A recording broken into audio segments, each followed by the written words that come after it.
मालिन्यै नमः।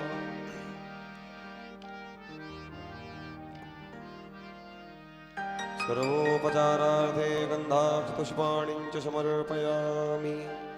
चन्द्रमा मनसो जातस्सक्षोः शूर्जो अजायत श्रोत्राद्वायुश्च प्राणश्च मुखादग्निरजायत। सभी भक्तजन आरती के लिए यथा स्थान खड़े हो जाएं। आरती अते पावन पुराण की, आरती अते पावन पुराण की, धर्म भक्ति वेद ज्ञान खान की, धर्म भक्ति वेद ज्ञान खान की।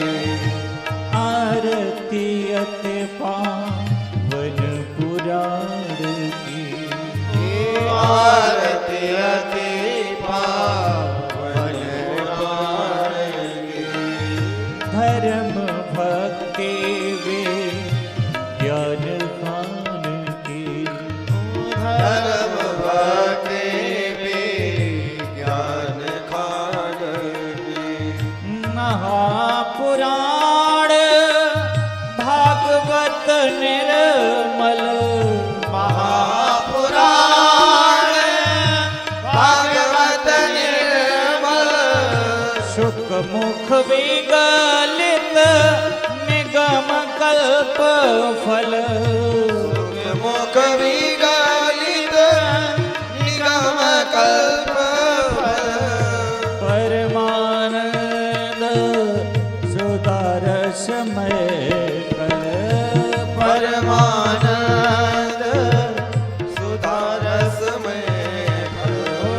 लीला रते रस रस निधान की, आरती अति पावन पुराण की, कलमल मथने त्रिताप निवारिणे, कलिमल हरणी त्रिताप निवारिणी, जन्म मृत्यु में भव भय हारिणे, जन्म मृत्युमय भव भय हारिणी, सेवत सतत सकल सुख कारिणे, सेवत सतत सकल सुखकारिणी, सुम औषधि हरि चरित गान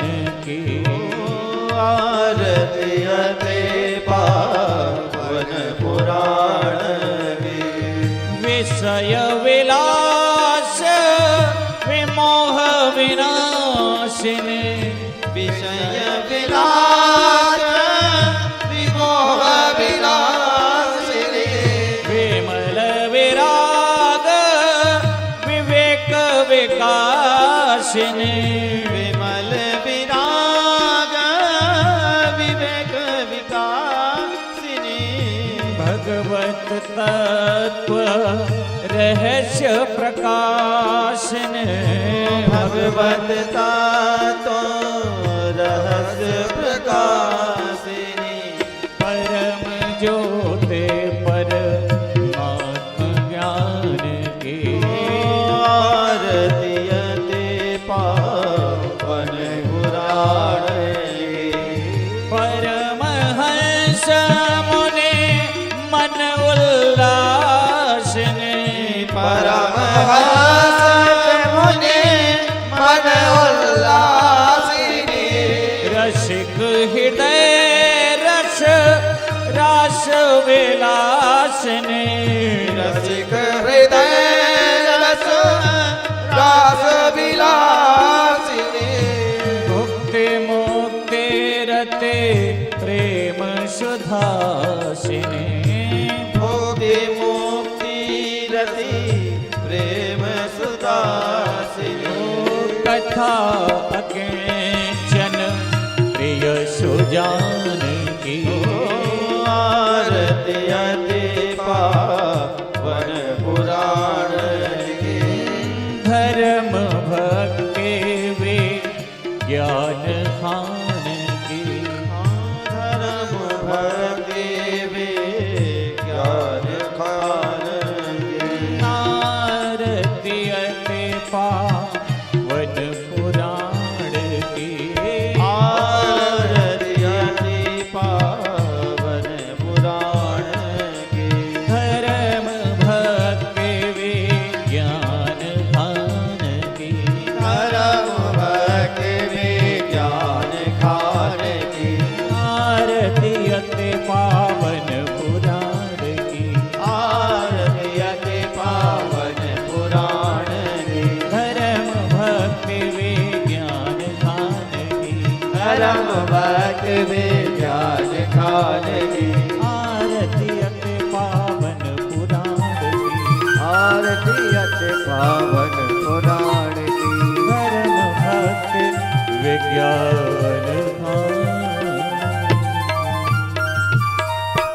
ओम जलेन शीतलीकरणं मा पुष्पै देवाहिवन्दनं मा आरारधिक्यं समर्पयामि। ओम देवो शान्तिरन्तरिक्षं शान्तिः पृथिवी शान्तिरापः शान्तिरोषधयः शान्तिः वनस्पतयः शान्तिर्विश्वे देवाः शान्ति ब्रह्म शान्तिः सर्वगुं शान्तिः शान्तिरेव शान्तिः सामा शान्तिरेधि। नाना सुगंधि पुष्पाणि च पुष्पाञ्जलिर्मया दत्ता गृहाण परमेश्वरी। सादरमन्तु पुष्पाञ्जलिं समर्पयामि। वृंदावन बिहारी लाल की। श्री राधा रानी सरकार की। श्रीमद्भागवत महापुराण की। श्री सुखदेव भगवान की जय। जय श्री राधे। सभी श्रोता बंधु अपने अपने स्थान पर विराजमान हो जाए।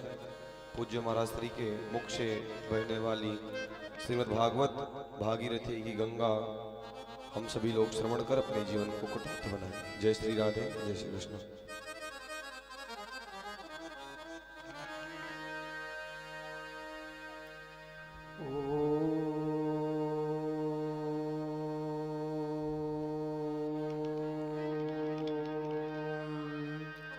श्री परमात्मने नमः। हरये नमः। श्री गुरुचरण कमलेभ्यो नमः। श्री वैष्णवेभ्यो नमः।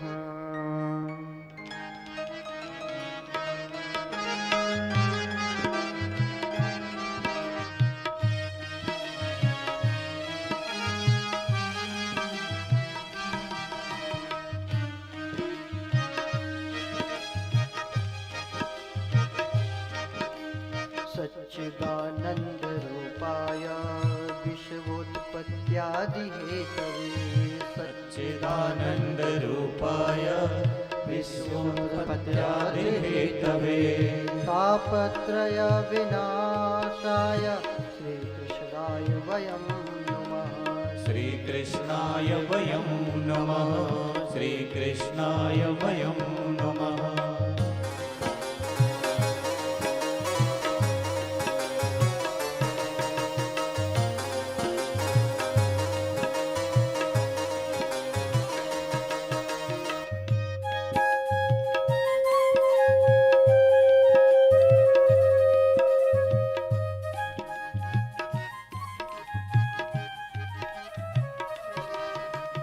कृष्णाय वासुदेवाय हरये परमात्मने। कृष्णाय वासुदेवाय हरये परमात्मने।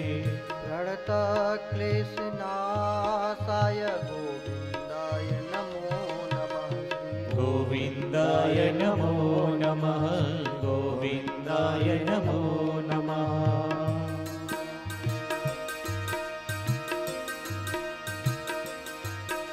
श्री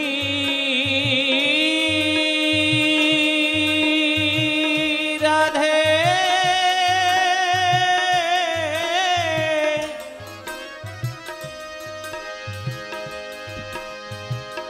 श्री राधे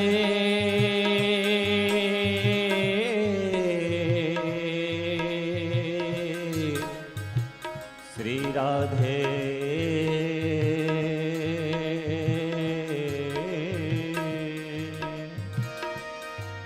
श्री राधे मेरी स्वामिनी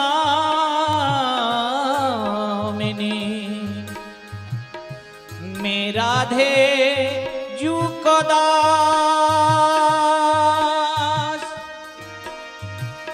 जन्म जन्म मोहि दीजियो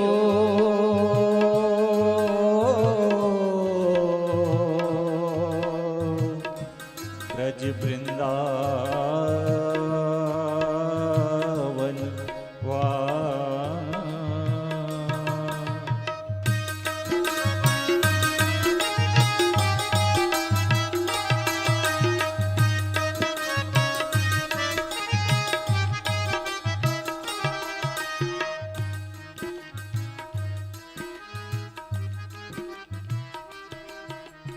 नाम संकीर्तनं यस्य सर्वपापप्रणाशनं नाम संकीर्तनं यस्य सर्वपापप्रणाशनं प्रणामो दुःखशमनस्तं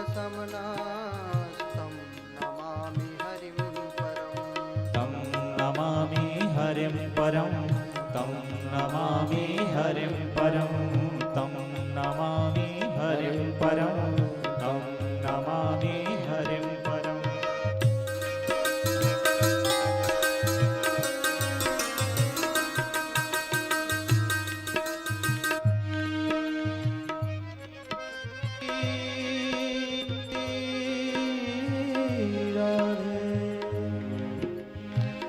श्री राधे श्री राधे पहले मुख चंद्र दिखा करके फिर हाय वियोग लगाया है क्यों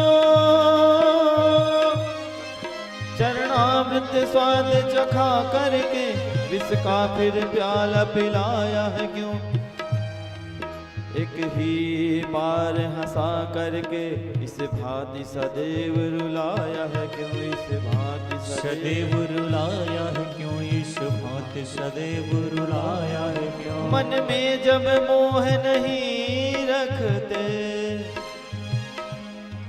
मन में जब मोह नहीं रखते तब मोहन नाम रखाया है क्यों मन मोहन नाम रखाया है क्यों मन मोहन नाम रखाया है क्यों नहीं ब्रह्म सो काम कछु हमको बैकुंठ की राह न जावनी है ब्रज की रज में मैं पहले मिलूं यह प्रीत की रीत निभावनी है यह प्रीत की रीत निभावनी है यह प्रीत की रीत निभावनी है राधे राधे राधे जय जय जय श्री राधे श्री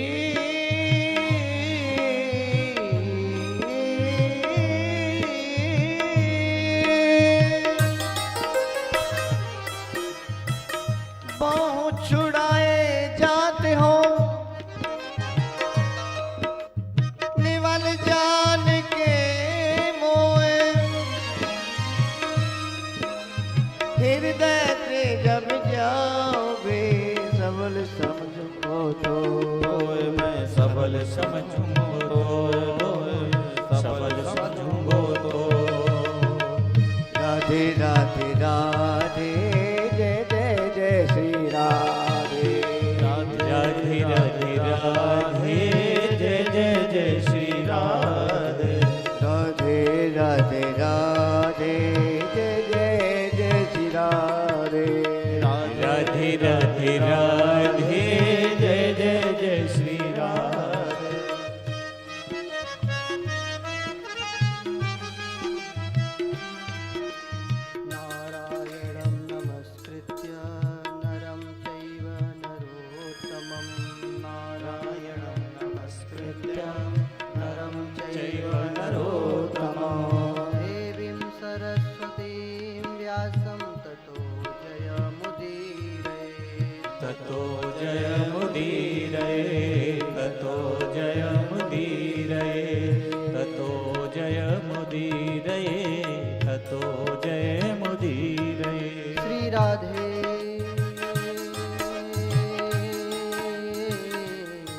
राधे राधिके जय हो राधे राधे राधे राधे राधे कहिए राधे राधे राधे राधे राधे कहिए राधे तेरे नैना नैना राधे राधे तेरे नैना कजर बिन कारे खाए को अंजन दे चित्रगन में बिन काजर कजरारी बिन काजल कजरारे कजरारे बिन काजल कजरारे राधे बिन बिन काजल कजरारे राधे हाँ बिन काजल कजरारे तेरे माथ की बिंदिया चम चम चमके जो चंदा बिच तारे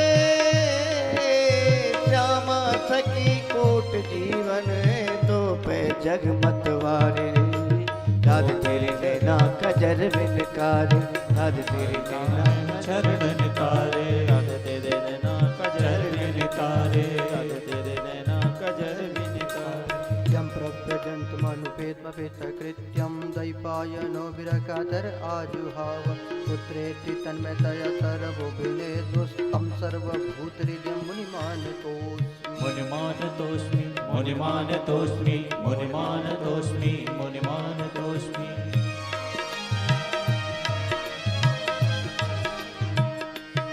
जिसने अपनी सौंप दी हाथ तुम्हारे डोर कभी उलझती ना सुनी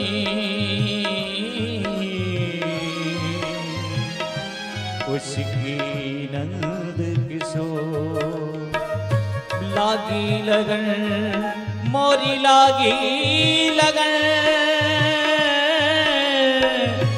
लागी लगन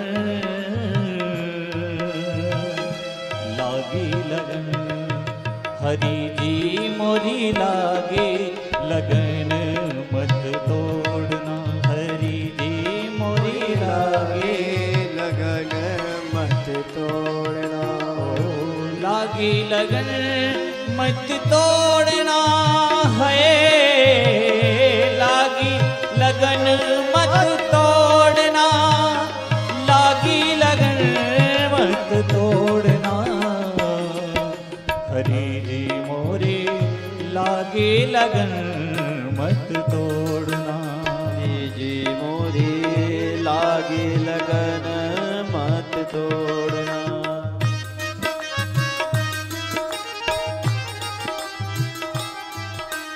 सुख के माते सिल पड़े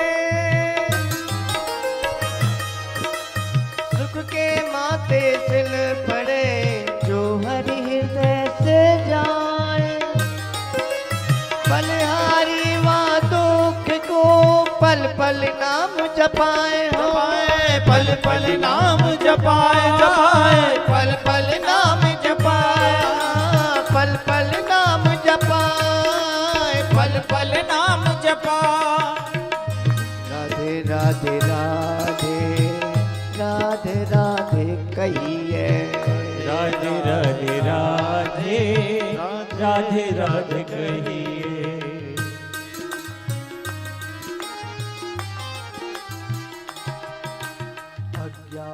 अज्ञानतिमिरान्धस्य ज्ञानाञ्जनशलाकया ज्ञानतिमिरान्धस्य ज्ञानाञ्जनशलाकया चक्षुरुन्मीलितं येन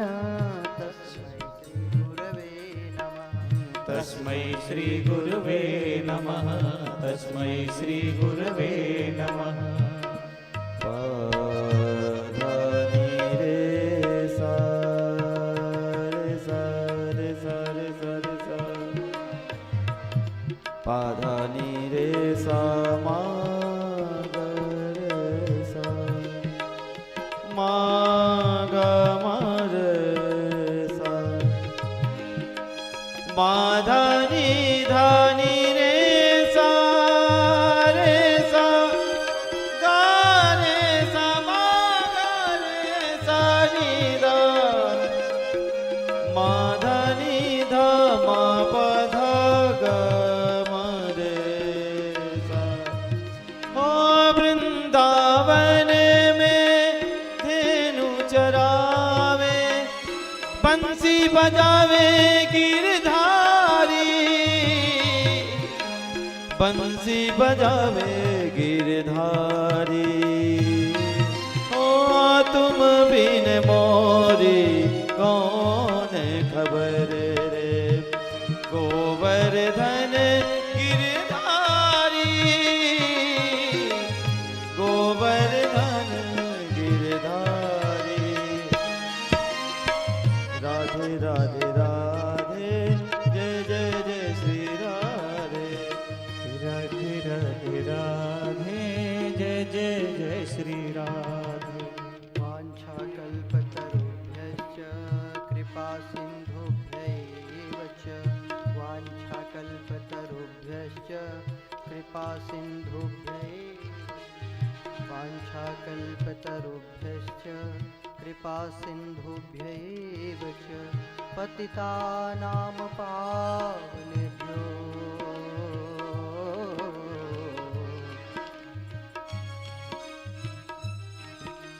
पतितानां पावनेभ्यो वैष्णवेभ्यो नमो नमः। श्री वैष्णवेभ्यो नमो नमः श्री वैष्णवेभ्यो नमो नमः श्री वैष्णवेभ्यो नमो नमः। हेलो हेलो हेलो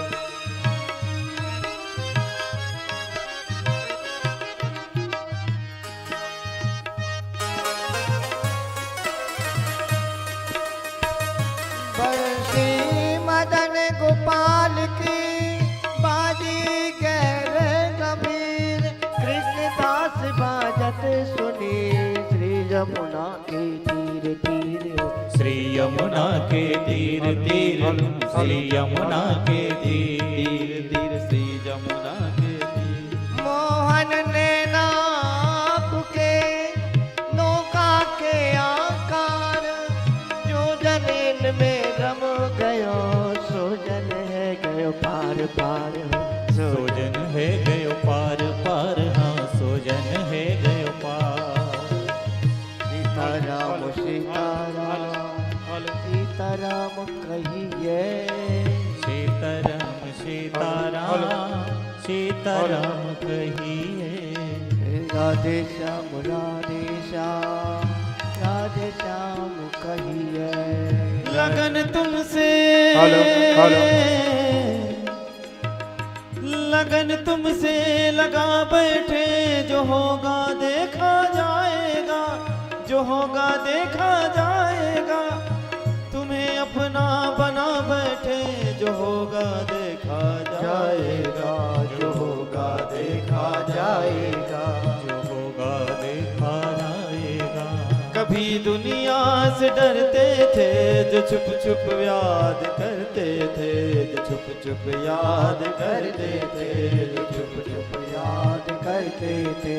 तुम्हें अपना बना बैठे जो होगा देखा जाएगा जो होगा देखा जाएगा जो होगा देखा जाएगा। राधे राधे राधे जय जय जय श्री राधे राधे राधे राधे जय जय जय श्री राधे।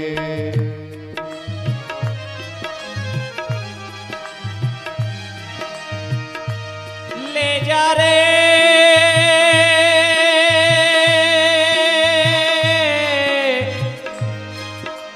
ले जा रे ले जा रे ओ पंछी ले जा रे ले जा ओ पंछी ले जा रे ले जा पंछी ले जा रे ले जा पंछी ले जा रे ले जा। ओ पंछी ले जा रे संदेश मेरे श्याम पिया के देश। पंछी ले जा रे संदेश मेरे श्याम पिया के देश। हो चिट्ठी में सब कुछ लिख डाला हो, चिट्ठी में सब कुछ लिख डाला बचा न कुछ भी शेष। पंछी ले जा रे ले जा, पंछी ले जा रे ले जा, पंछी ले जा रे ले जा, पंछी ले जा रे ले जा। पंछी ले जा रे संदेश मेरे श्याम पिया के देश। पंछी ले जा रे संदेश मेरे श्याम पिया के देश। ओ किस हालत में लिखती हूँ तुझको, किस हालत में लिखती हूँ तुमको। ओ आकर देख बेदर्दी मुझको, आकर देख बेदर्दी मुझको। ओ राह तकत तेरे नैना थक गए हो, राह तकत मेरे नैना थक गए रहे न काले केश। पंछी ले जा रे संदेश मेरे श्याम पिया के देश। पंछी ले जा रे संदेश मेरे श्याम पिया के देश। ओ पंछी ले जा रे ले जा, पंछी ले जा रे ले जा, पंछी ले जा रे ले जा, पंछी ले जा रे ले जा। पंछी ले जा रे संदेश मेरे श्याम पिया के देश।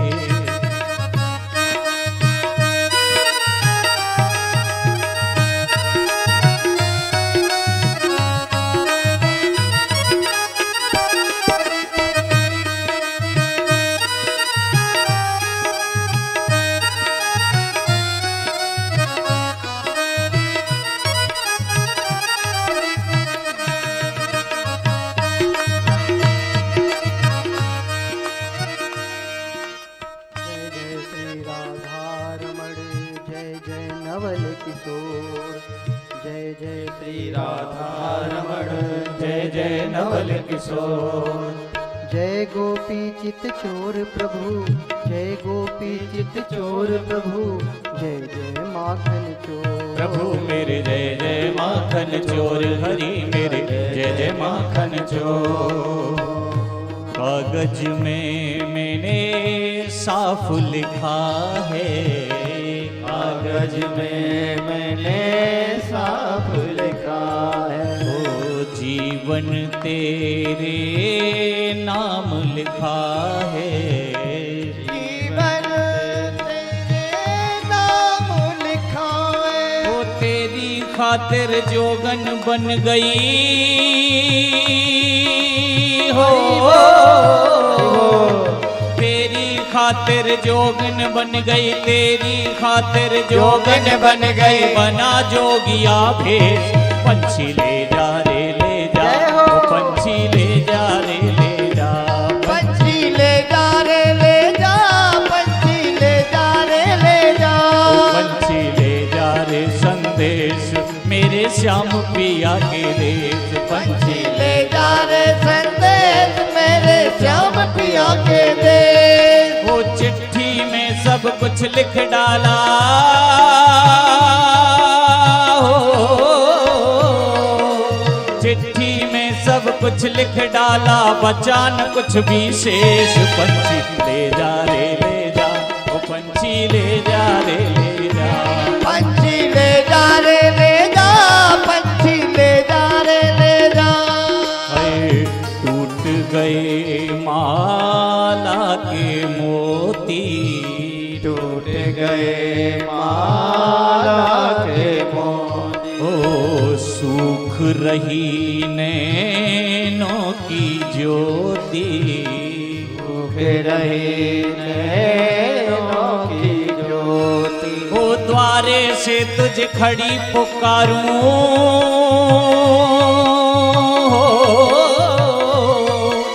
द्वारे से तुझे खड़ी पुकारूं, आजा अपने देश। पंछी ले जा रे ले जा, ओ पंछी ले जा रे ले जा। पंछी ले जा रे ले जा, पंछी ले जा रे ले जा। वो चिट्ठी में सब कुछ लिख डाला हो, चिट्ठी में सब कुछ लिख डाला, बचा न कुछ भी शेष। पंछी ले जा रे संदेश, मेरे श्याम पिया के दे। पंछी ले जा रे संदेश, मेरे श्याम पिया के दे।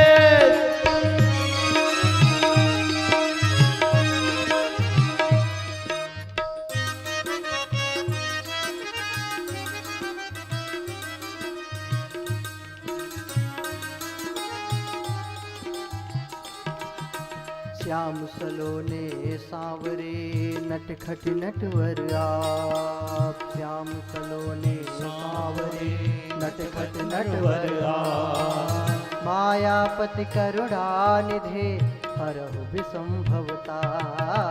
हरहु विषमभवताप, हरहु विषमभवताप। हरहु विषम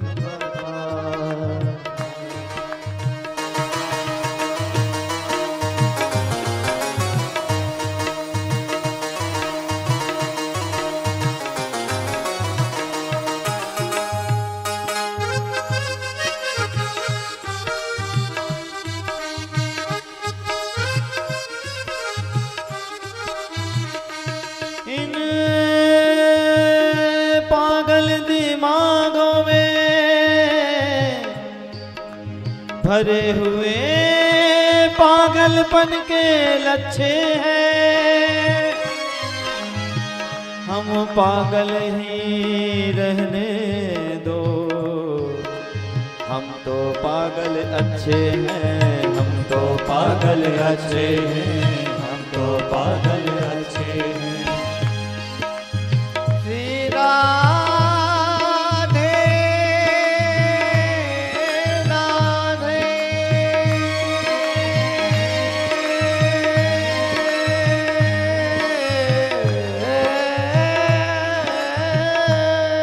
बलिहारी कोई पागल है, कोई पागल है धन दौलत का, कोई पागल है। कोई पागल है धन दौलत का, कोई पागल सुत नारी का। कोई पागल बेटा नारी का, कोई पागल बेटा नारी का। सच्चा पागल तो वो ही है जो पागल बाकी बिहारी का। जो पागल बाकी बिहारी का, जो पागल बाके बिहारी का, जो पागल बाकी बिहारी का। मैं जो चली अपने घर सो,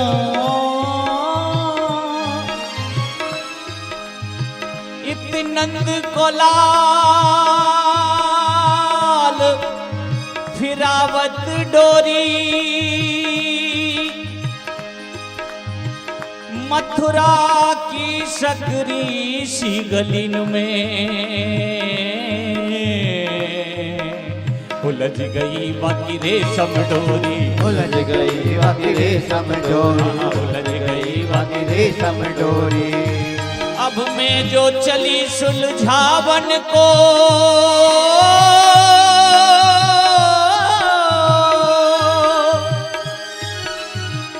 अब मैं जो चली सुलझावन को, मोसे बोलो सुन ओ गोरी। प्रेम की ऐसी गांठ लगी है,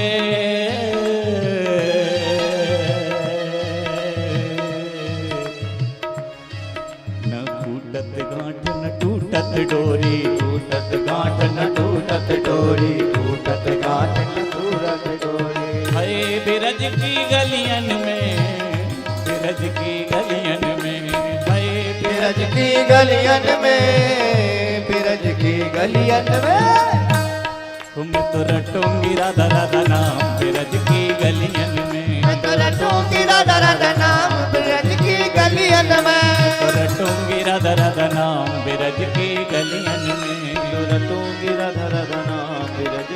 गलियन में।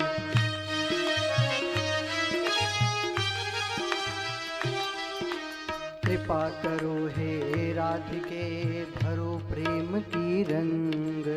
कृपा करो हे राधिके भरो प्रेम की रंग। एक बार मोहि दरस दे श्री, एक बार मोहि दरस दे श्री मनमोहन के संग संग श्री मनमोहन के संग, संग श्री मनमोहन के संग। आओ ना आओ परंतु प्रभु तुम्हें आना ही होगा कभी ना कभी, कभी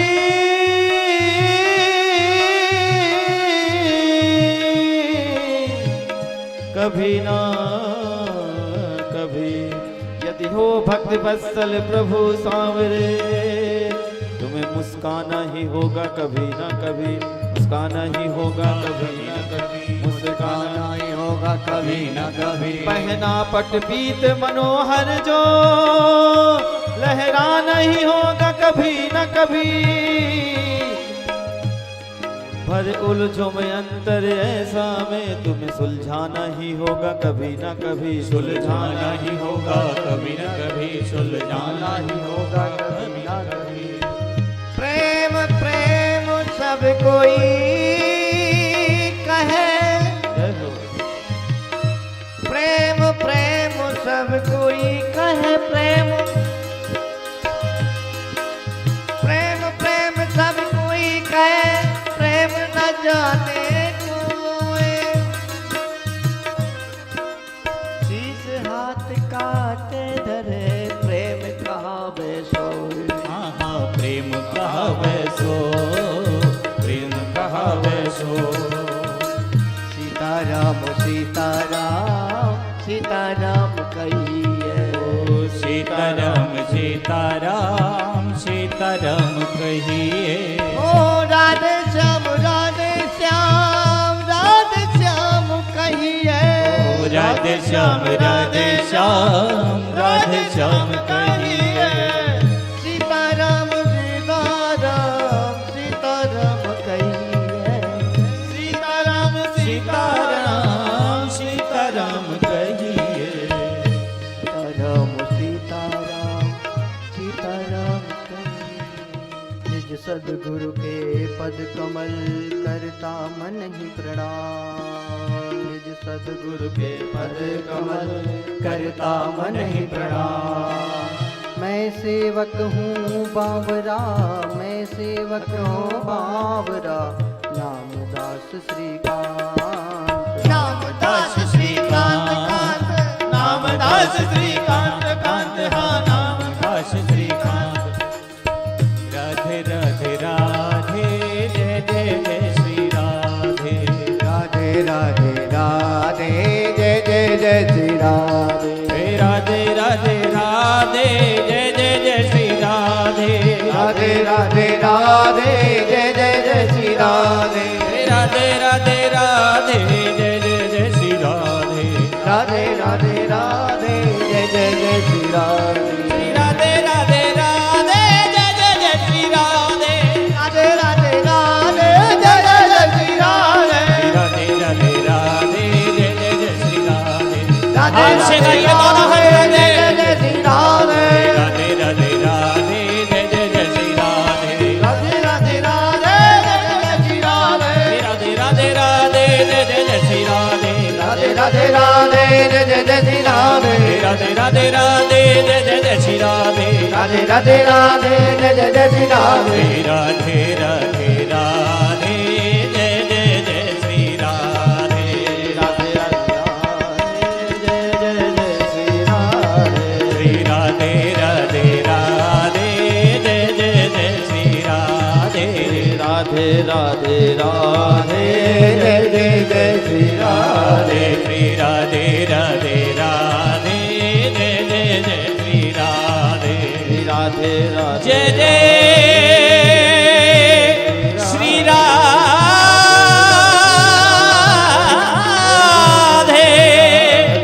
जय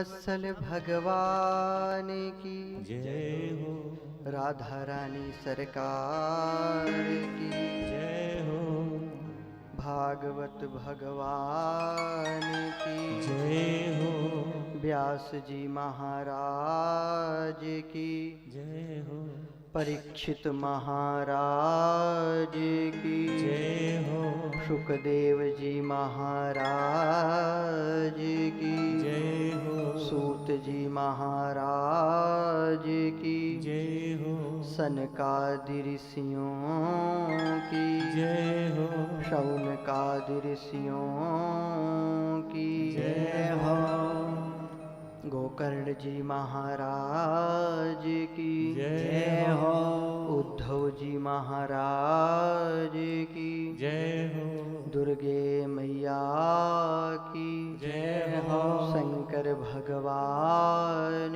की जय हो, श्री हनुमान जी महाराज की जय हो, गंगा मैया की जय हो, जमुना मैया की जय हो, सरस्वती माता की जय हो, प्रयागराज की जय हो, गौ माता की जय हो, धरती माता की जय हो, तुलसी माता की जय हो, श्री चित्रकूट धाम की जय हो, श्री संप्रदाय की जय हो, बामन द्वारे की जय हो, दिगंबर अखाड़े की जय हो, अनंत कोटि वैष्णवों की जय हो, कामताना स्वामी की जय हो, सब संतन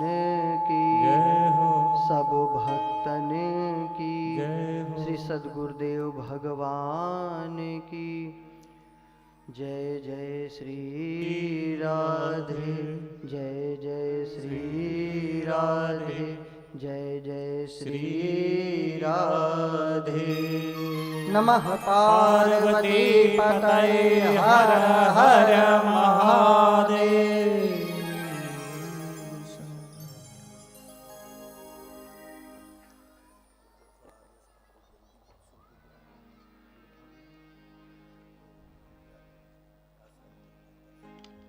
प्यारे पावन पुनीत भगवत कथा रस रसिक श्रद्धालु भक्तवृंद, श्रद्धा एवं ममतामयी माताएं, महासती अनुसुया, द्रौपदी, सत्यवती, सावित्री इत्यादि आदर्श नारियों के पद चिन्हों पर चलने वाली बहनें एवं ध्रुव तथा प्रहलाद जैसे बच्चे, ठाकुर जी की भुवन पावनी गाथा श्रीमद् भागवतम के श्रवण लाभ प्राप्त करने का आज सप्तम दिवस है, विराम दिवस भी है। षष्ठम दिवस में रुक्मिणी मंगल तक की कथा का श्रवण लाभ प्राप्त किए थे। आइए उसके आगे कथा में प्रवेश करें। ककुदमी नरेश की पुत्री रेवती के साथ बलराम जी का विवाह हुआ था।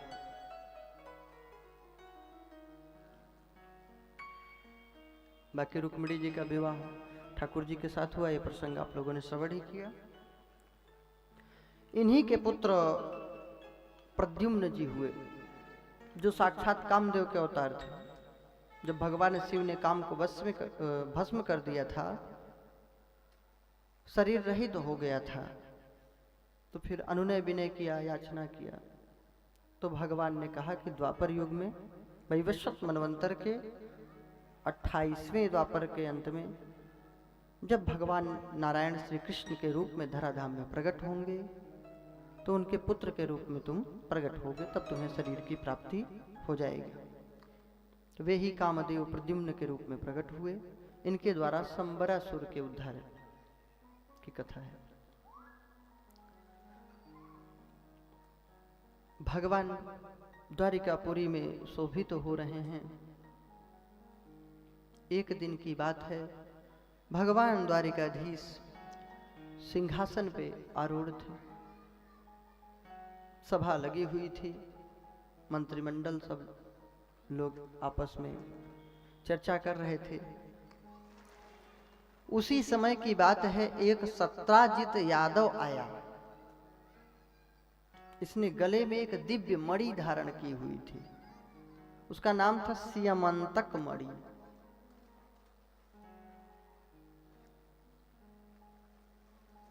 आसीत सत्राजितः सूर्यो भक्तस्य परमः सखा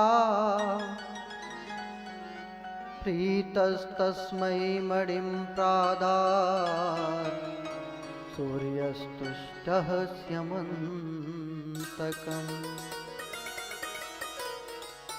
भगवान सूर्य नारायण का सखा है, भक्त है। उसकी भक्ति से प्रसन्न होकर सूर्य भगवान ने इसको स्यमंतक मणि प्रदान किया था। इस मणि की विशेषता थी कि इससे बहुत सोना प्रकट होता था नित्य।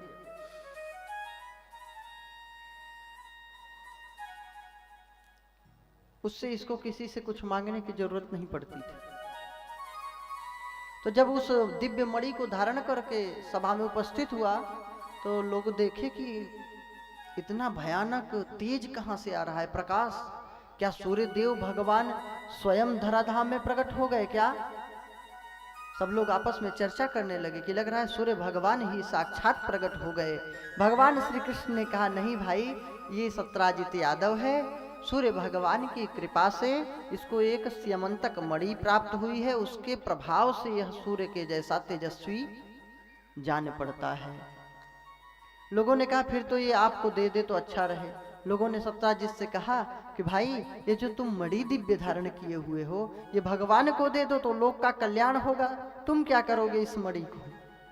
उसने नहीं दिया। एक दिन की बात है, उसका छोटा भाई प्रसेनजीत यादव उस दिव्य मणि को धारण करके वन में चला गया। चाहे उस मणि को कहीं सुरक्षित रखने के लिए गया हो, छिपाने के लिए, या शौक बस पहन लिया हो। वन में गया, वहां वो मारा गया। अब सत्राजित यादव ने कह दिया कि भाई, मेरे भाई को कहीं छिपा दिया, मार डाला द्वारिकाधीश ने और मणि को छीन लिया। क्योंकि लोग बोल रहे थे देने के लिए, तो उसके मन में भ्रम उत्पन्न हो गया कि भगवान द्वारिकाधीश ने ही यह कार्य किया है। भगवान के ऊपर कलंक लग गया। रुक्मिणी जी बोली, क्यों प्रभु, सही में लिए हो क्या? अरे दिखा दो ना। भगवान कहे, बताओ, मेरे घर में भी ये संदेह की बीमारी हो गई। फिर भगवान ने संकल्प लिया कि मैं बिना इस कलंक को दूर किए द्वारिका में नहीं आऊंगा। कुछ अनुचरों को लेकर के वन की राह लिए वन में चले गए। पता है कलंक क्यों लगा था? चौथ की चंद्रमा को देखे थे।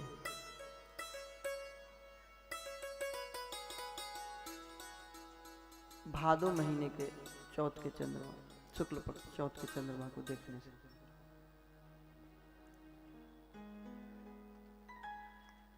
चंद्रमा से अपराध हो गया था।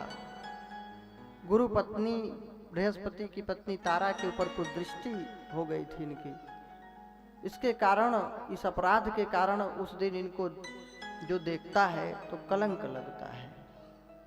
इसीलिए मंदोदरी बोलती थी ना, तजहु चौथ की चंद की नाई, सो पर नारी लीलार गुसाई। तो भगवान देख लिए थे। भगवान वन में जब गए तो एक जगह प्रसेनजीत का शरीर मिला, मरा हुआ शरीर। उसके कपड़े वस्त्र इत्यादि में ढूंढे लेकिन मणि नहीं मिली। देखे कि प्रसेनजीत यादव के आसपास कुछ सिंह के पद चिन्ह बने हैं, शेर के पंजों के निशान। उस पद चिन्ह के सहारे भगवान द्वारिकाधीश आगे बढ़ते गए। कुछ दूर जाने पर वो पद चिन्ह गायब हो गया। वहां पे मरा हुआ सिंह प्राप्त हुआ। उसके पास भी मणि नहीं थी और उसके पास पद चिन्ह जो बने थे वह रीछ का था, भालू। भगवान अब उस रीछ भालू के पद चिन्ह के सहारे आगे बढ़ने लगे। गए तो एक जगह पद चिन्ह गायब था, वहां एक सुंदर गुफा दिखाई दिया। सोचे अवश्य ही वह रीछ इस गुफा में रहता होगा। भगवान उस गुफा में प्रवेश कर गए। देखे तो एक युवती कन्या उस मणि के प्रकाश में खेल रही है। भगवान ने वो मणि को लेना चाहा, वो चीखने लगी, चिल्लाने लगी। तभी उसका पिता आ गया ऋक्षराज। अब उसने भगवान से युद्ध किया है। 27 दिनों तक युद्ध चला, 27 दिनों तक। फिर जब उसका शरीर भालू का ऋक्षराज का टूटने लगा, तब चरणों में पड़ गए कि प्रभु आप कौन हैं? आप जो भी हों, लेकिन आपकी शक्ति मेरे भगवान श्री रामचंद्र जी जैसे है। भगवान मुस्कुराने लगे, कहे भक्तराज मैं वही श्री रामचंद्र हूं, तुम्हें पहचानने में देर हो गई, नहीं 27 दिनों तक क्यों तुम्हारी पिटाई होती। फिर भगवान श्री रामचंद्र जी के रूप में उनको दर्शन दिए। ये और कोई ऋक्ष नहीं थे, भालू नहीं थे, रीछ नहीं थे, ये स्वयं जामवंत जी थे। जब भगवान रामावतार में रावण इत्यादि का संहार करके अयोध्यापुरी आए थे, तो जब इनका अभिषेक हो रहा था तो गोल गोल सुंदर भुजा को देख करके अंदर बाहर नहीं कुछ बोले, मन में सोचने लगे कि ये युद्ध करते मुझसे तो आनंद आता, रावण और ये सब तो कोई मतलब के नहीं थे। बताओ, क्या ये सब हमारे मतलब के योद्धा नहीं थे? कितनी शक्ति रही होगी। बोले कि रावण मेघनाथ ये सब मेरे लिए कुछ नहीं थे, इनसे आनंद नहीं आया। जिसको जामवंत मार देते थे एक घूसा केवल, उसको घंटों मूर्छा लग जाती थी। कि रावण को और मेघनाथ ये सब इतने शक्तिशाली थे। जब भगवान ने बलि को बंधन में बांध दिया था और पूरे त्रैलोक्य को नाप लिया था, सुंदरकांड पाठ करते हैं ना आप लोग, तो उसमें क्या लिखा है? बलि बांधत प्रभु बाढ़ेऊ सोतनु बरनी न जाई। बलि बांधत प्रभु बाढ़ेऊ सोबल बरनी न जाय। उभय घरी महदीनी सप्त प्रदक्षिण धाय।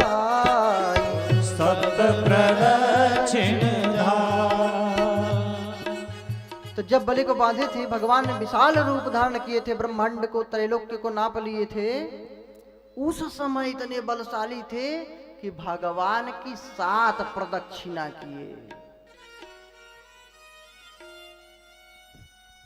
सोचिए, रॉकेट से तेज गति रही होगी इनकी। केवल सूर्य चंद्रमा नहीं, उनसे भी ऊपर लोगों तक विशाल शरीर वाले भगवान हो गए थे, सिर्फ 2 घड़ी में।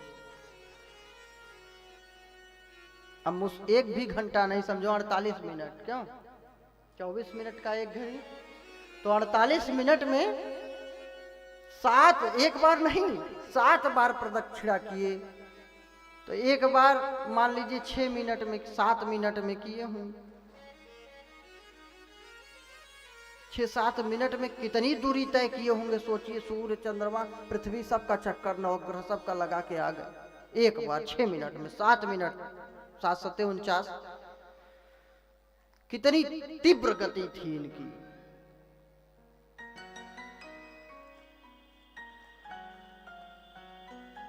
तो वो सोचे भगवान से युद्ध हो तो अच्छा रहे, तो भगवान ने कहा एवमस्तु। तो इसलिए भगवान इनके ऊपर कृपा करने के लिए, उनको मणि लेना तो एक बहाना था, उनके ऊपर कृपा करनी थी कि तुमने इच्छा किया था और मेरे भक्त थे, सेवा किए थे इतना, तो इच्छा थी तो हमने कहा पूर्ण कर दूं। फिर प्रणाम किए, बोले प्रभु मेरी ये पुत्री जामवंती, इसको आप स्वीकार करें, जिससे इसका उद्धार हो, इसको मुक्ति प्राप्त हो। कौन ऐसा जीव होगा जो भगवान से न प्रेम करना चाहे, विवाह न करना चाहे। भगवान से सब चाहते हैं कि हम भगवान से जुड़ जाएं, भगवान से प्रेम करें, भगवान मेरे प्रियतम बने। अब कबीरदास जी देखिए, कहते हैं दुल्हन गावहु मंगल चार, मोरे घर आवा हो राजा राम भरतार। मतलब भतार बोलते हैं ना गांव की भाषा में पति को, भरतार मतलब कि जो भरण पोषण करने वाले हैं स्वामी। तो बोले मेरे घर मेरा भरतार मेरा पति आया है राम, सब लोग मंगल गाओ। कौन बोला? कबीरदास जी। कबीरदास जी स्त्री थे कि पुरुष? पुरुष थे ना। लेकिन आत्मभाव में जब जीव मस्त हो जाता है तो उसको भगवान अपना पति दिखाई देने लगते हैं, स्वामी दिखाई देने लगते हैं। मीराबाई तो कलयुग में भगवान को अपना पति मान ली थी। मीराबाई जब शरीर का त्याग की थी तो द्वारिकापुरी में गई थी। भगवान द्वारिकाधीश के मुख में केवल चूनर दिखाई पड़ा था, शरीर का पता नहीं। भगवान में समा गई शरीर, उसकी शरीर का नहीं पता था कि लाश मिला हो, उसको जलाया गया, कुछ किया, ऐसा कुछ नहीं प्रमाण है। मंदिर का जब पट खोला गया है, मंदिर के अंदर सिर्फ मुख में चूनर मिली थी, उसकी चुनरी, और कुछ नहीं। भगवान ने जामवंती जी को स्वीकार किया। वे तो कहते हैं सब जीव मुझसे विवाह करें, सब जीव मुझसे प्रेम करें, मैं सबको वर्ण कर लूंगा और सबका कल्याण हो जाएगा। वहां वासना नहीं है, वहां सांसारिक जैसे पति पत्नी हैं, सांसारिक स्त्री पुरुष हैं, ऐसा बात नहीं है ऐसी। वहां पे केवल प्रेम है, आनंद है।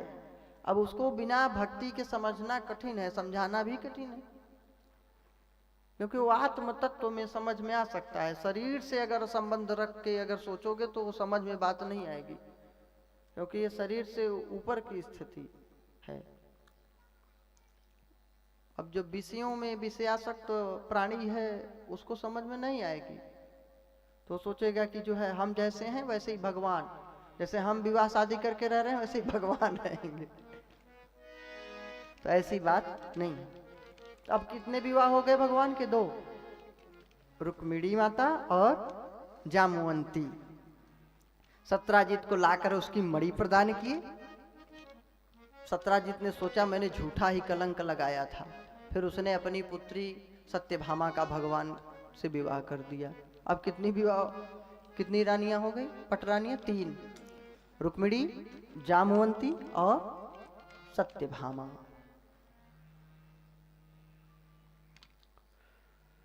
बाद में इनका कलंक दूर हुआ। एक दिन की बात है, सत्राजित यादव सो रहा था।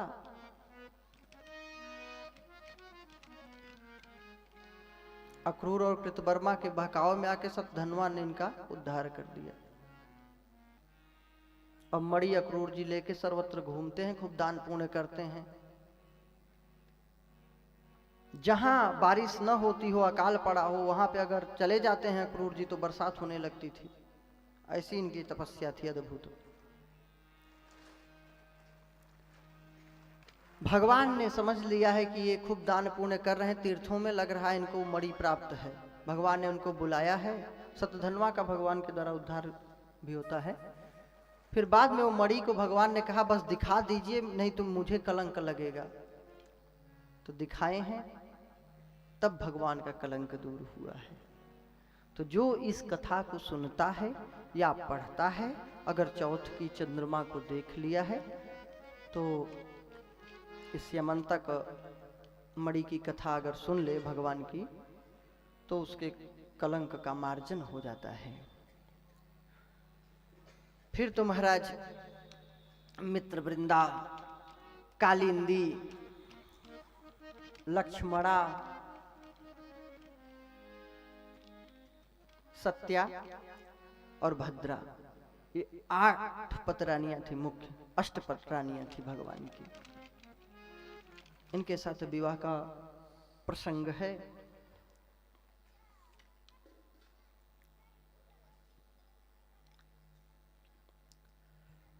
उषा और अनिरुद्ध के विवाह का प्रकरण है, और 16,100 राजकुमारियों के साथ और भगवान का विवाह हुआ।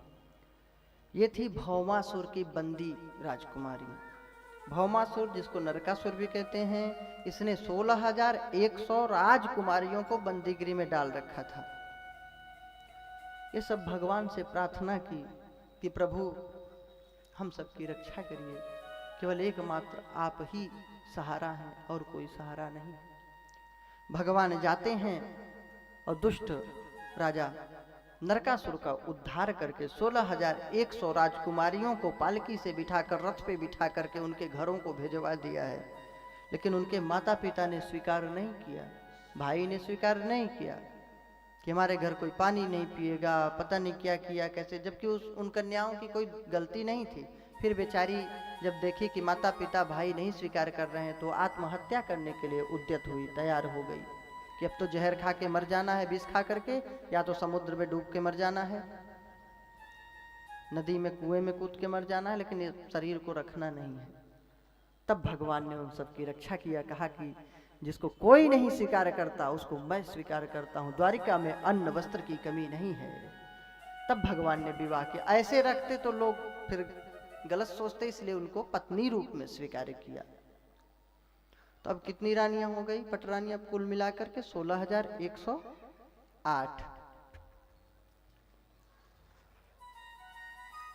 रुक्मी जो रुक्मिणी का भाई था, उसकी पुत्री का विवाह प्रद्युम्न जी के साथ हुआ। रुक्मवती का।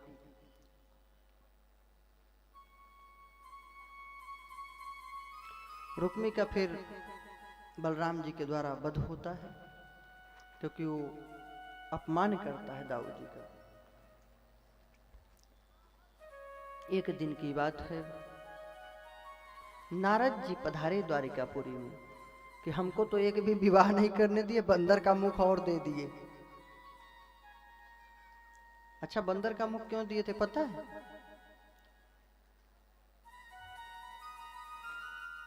बंदर का मुख इसलिए दिए थे क्योंकि नारद जी ने पहले ही कहा था भगवान से कि प्रभु विवाह तो करना है, लेकिन आप एक काम करिए।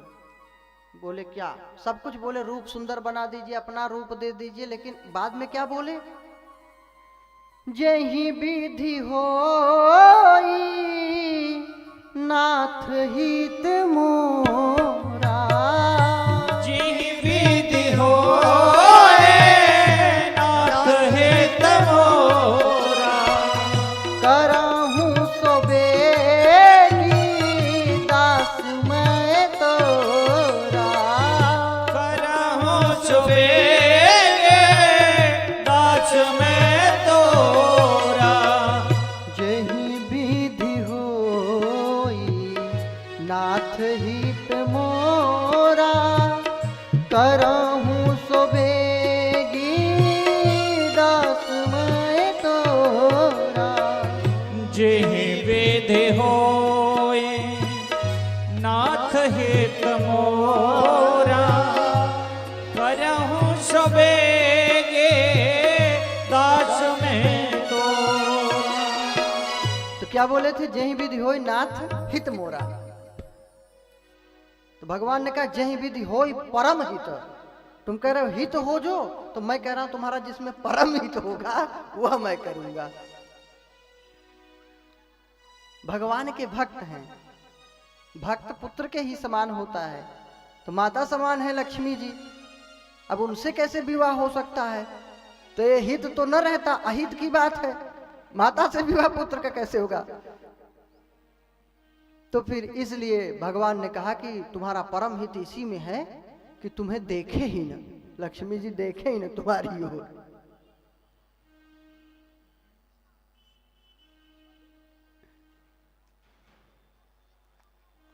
जिधर फूल करके बैठे थे ते ही दिसी, उनको बिलोकी न भूली, भूल कर भी नहीं देखा। तो भगवान कृपा सिंधु हैं, करुणा निधान है। तो नारद जी आए देखने के लिए कि हमें एक भी विवाह नहीं करने दिए, बंदर का मुख और दे दिए, और अपना 16,108 विवाह, कितनी गोपियां, कितनी रानियां, कितनी पटरानियां, जरा मैं देखूं कितने त्यागी हैं, योगी भगवान हैं, ये बताओ, इतना विवाह। जब ये मर्यादा का पालन नहीं करेंगे तो संसार क्या करेगा? यह नारद जी को भ्रम नहीं है, ये हम लोगों के भ्रम को दूर करने के लिए लीला है, जिससे हम लोग यही तो सोचते हैं, बताओ भगवान इतना विवाह, तो हम लोग नहीं बोल रहे हैं, ऐसा पहले भी बोला जा चुका है नारद जी के द्वारा। नारद जी गए, भगवान ने कहा एक बात बताऊं नारद जी महाराज, तुम्हें जो संदेह है कि मैंने इतना विवाह किया है, कैसे रहता हूं, तो जिस कक्ष में जिस रानी के पास मैं न उपस्थित रहूं उससे तुम विवाह कर लो, तुम्हें सौंप दूंगा। नारद जी दौड़ते हुए जा रहे हैं रुक्मिणी के कक्ष में, वहां रुक्मिणी जी पंखा झलती मिल रही हैं। जामवंती के कक्ष में गए तो वहां चरण सेवा चल रहा है। सत्यभामा के कक्ष में गए तो सत्यभामा जल लेकर के खड़ी हैं। मित्रवृंदा के कक्ष में पहुंचे तो मित्रवृंदा चरण धुल रही हैं, पाद पर छाले निकल रही हैं। कालिंदी के कक्ष में गए, वहां सुंदर व्यंजन प्रसाद भगवान को सुंदर भोजन करा रही हैं।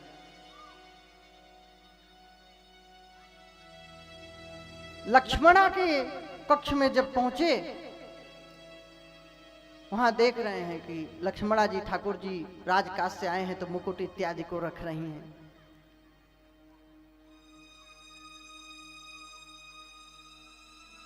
सत्या के कक्ष में जब पहुंचे तो वहां देख रहे हैं कि चरण सेवा हो रही है इनकी।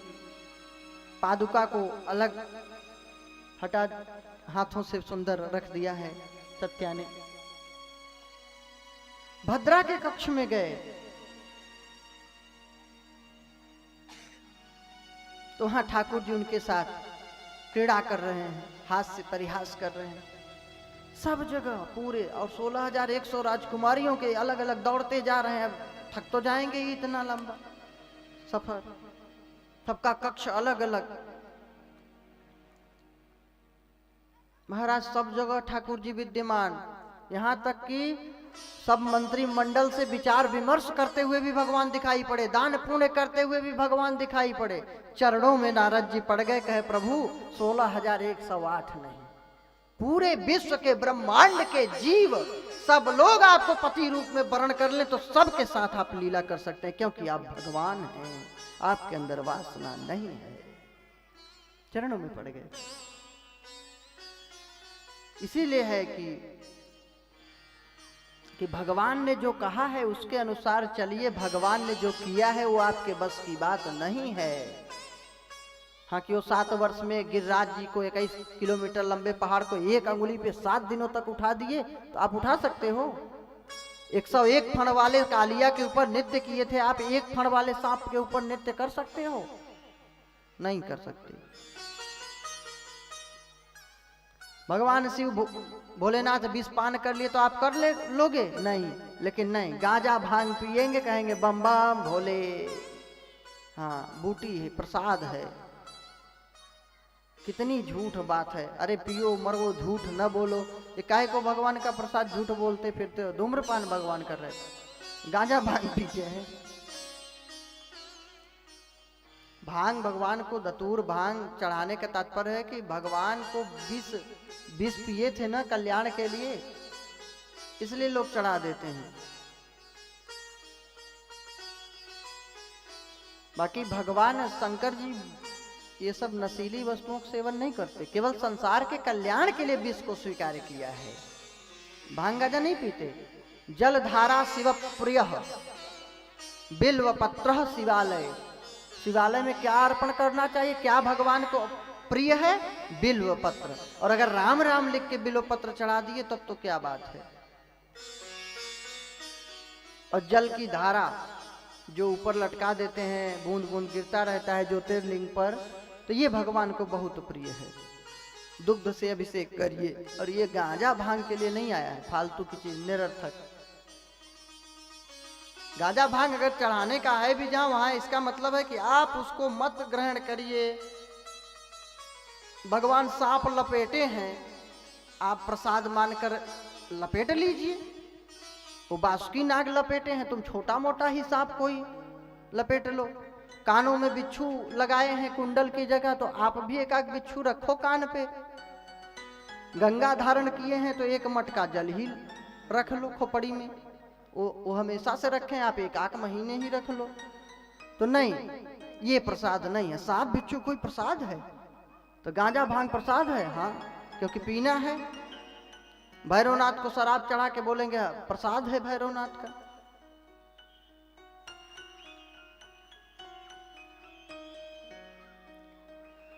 तो ये गलत है, झूठ नहीं बोलना चाहिए। कभी गाजा भांग और शराब ये सब में तुलसी दल अर्पण करके भोग लगाया गया क्या किसी को? हमारे कन्हैया को तो नहीं पसंद है, हमारे राम जी को, हनुमान जी को तो नहीं पसंद है। अगर गाजा भांग और नशेड़ी होते शंकर जी, तो शंकर स्वयं केसरी नंदन, हनुमान जी साक्षात शिव जी के स्वरूप। कभी हनुमान जी के मंदिर में गांजा भांग चढ़ा क्या? नहीं चढ़ा। लड्डू चढ़ता है, नारियल चढ़ता है।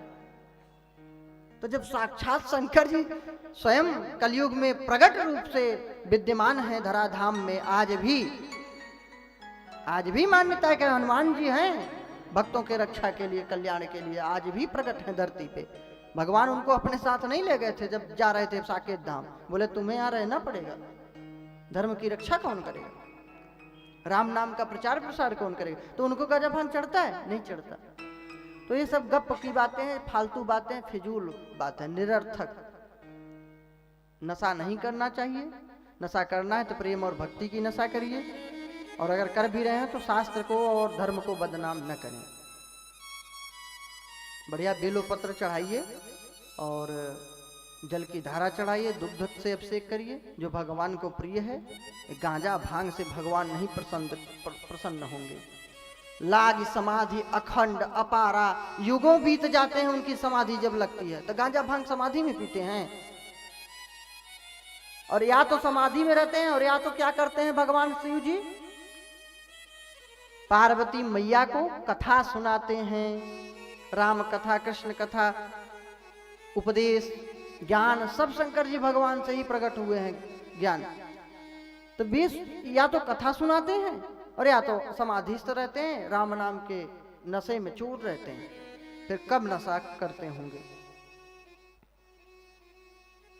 तो उनके विषय में झूठी अफवाहें न फैलाएं। हाँ कि तुझको गौरा छोड़ दूं लेकिन भांग न छोड़ी जाए। अब बताइए कौन से शास्त्र में लिखा है, कौन से पुराण में लिखा है? जो मन, और किसी धर्म पे नहीं ना, और पे कटाक्ष करें तो गर्दन उड़ा दिया जाएगा। लेकिन ये सनातन धर्म जो है, इस पे कुछ भी लिख दो। कूड़ा आदमी, अंगड़ खंगड़ कैसा भी आदमी, मूर्ख अधकपारी आदमी लिख देते हैं भजन। न शास्त्र को जानना न फानना। हाँ, गौरा जी को छोड़ देंगे भगवान, लेकिन भांग गाजा नहीं छोड़ेंगे। झूठ, फालतू की बात। जन्म जन्मांतरों की प्रिया हैं, आदि शक्ति हैं गौरा माता। बिना शक्ति के शिव हो ही नहीं सकते। न शिव के बिना शक्ति, न शक्ति के बिना शिव, दोनों एक हैं। अर्धनारीश्वर भगवान का स्वरूप है। शक्ति शिव एक ही है। वे ऐसे शब्द बोल सकते हैं, लेकिन नहीं, गंदे गाने लिखने, अश्लील। बताओ ये भजन है कोई? भोला भांग तुम्हारी मैं तो घोटत घोटत, ये कोई भजन है? कब पार्वती माता बोली सती, जो भगवान का आसन केवल दक्ष प्रजापति ने नहीं दिया था, केवल इस बात से दुखी होकर के शरीर को नष्ट कर दिया। ऐसी सती आदि शक्ति माता भगवान के आदेश की अवहेलना करेंगी और बोलेंगे कि आपको मैं छोड़ दूंगी, मुझसे भांग नहीं पीसा जाए। ऊट पटांग के गंदे गाने लिख देते हैं लोग। कितनी पीड़ा होती है, तकलीफ होती है। हाँ, राधा तोरी चुनरी बल्लाल, ऐसे ऐसे कृष्ण भगवान बोलेंगे राधा से। तो अभद्रता, मतलब भजन के नाम पे इतना अभद्रता हमको परोसा जा रहा है, सुनाया जा रहा है, हम सुन रहे हैं। इसका सिर्फ एक उपाय है, बहिष्कार। ऐसे गानों को नहीं सुनना चाहिए। अब यहाँ कलश यात्रा चल रहा है, अच्छे अच्छे गंदे गाने, ढिक चिक ढिक। अरे कोई अच्छे गाने बजाइए, सभ्यतापूर्ण। फिल्मी गाने और इन गानों में अंतर क्या है? फिर अध्यात्म में भी अश्लीलता अगर आ जाएगी तो फिर अंतर क्या रह गया फिल्मी के? फिर आदमी फिल्मी ही सुन ले। जो अभद्र गाने हैं उन्हीं को सुनो। फिर किसी ने कहा गानों में जो है आध्यात्मिक ज्ञान रखो, आत्मा परमात्मा का। अच्छा, तो ये रामायण और जो महाभारत और पुराण, वेद, शास्त्र, सूर, कबीर, तुलसी, मीरा, रसखान, ये सब जो लिखे हैं, इनको फूक दें। उनमें अगर अच्छी भावना हो जाए तो इनको फूक दें, हटा दें। जब अच्छी चीजें ना हो तब हम समझें अच्छाई, कुछ जबरदस्ती निकालें कुछ। जब इतने शास्त्र, वेद और रामायण, गोस्वामी तुलसीदास, मीरा, रसखान, सूर, कबीर, ये सब जब खुद ही इतने अच्छे अच्छे लिख गए, भजन एक से एक संत महापुरुष लिख रहे हैं, तो जरूरत क्या है हमें गंदे चीजों में अच्छा अर्थ खोजने की? इसी से तो हमारा समाज दूषित हो रहा है। हम कहाँ जा रहे हैं? हम क्या थे और क्या हो गए? हम क्या थे, क्या हो गए और क्या होंगे अभी, और क्या होंगे अभी। जब हम सनातन धर्म को नहीं समझेंगे, अपने सिद्धांतों से समझौता करने लगेंगे, धर्म से दूरी बना लेंगे, तो हमारा कल्याण नहीं होगा, हमारा समाज विकसित नहीं होगा, सभ्य नहीं बनेगा।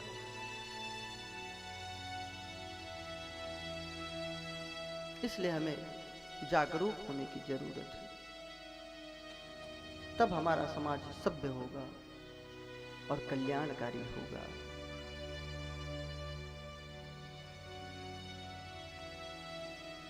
तो भगवान के अंदर कोई वासना नहीं होती, वे सब पर कृपा करने के लिए लीला करते हैं। नारद जी को भ्रम था, दूर हो गया, चरण में पड़ गए।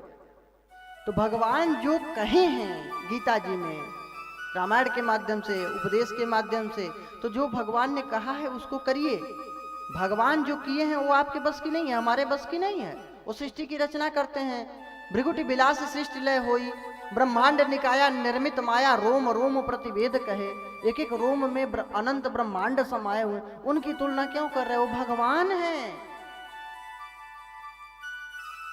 अनंत ब्रह्मांड नायक हैं, उनकी तुलना मत करिए। उन्होंने जो कहा है उसके अनुसार चलिए, आपका कल्याण होगा।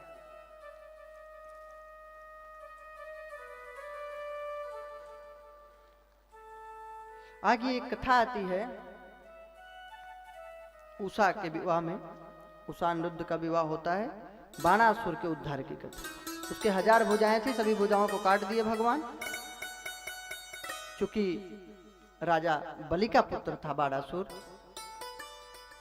तो इसलिए उसको मारे नहीं प्रभु, छोड़ दिए हैं। फिर उसने क्षमा प्रार्थना किया।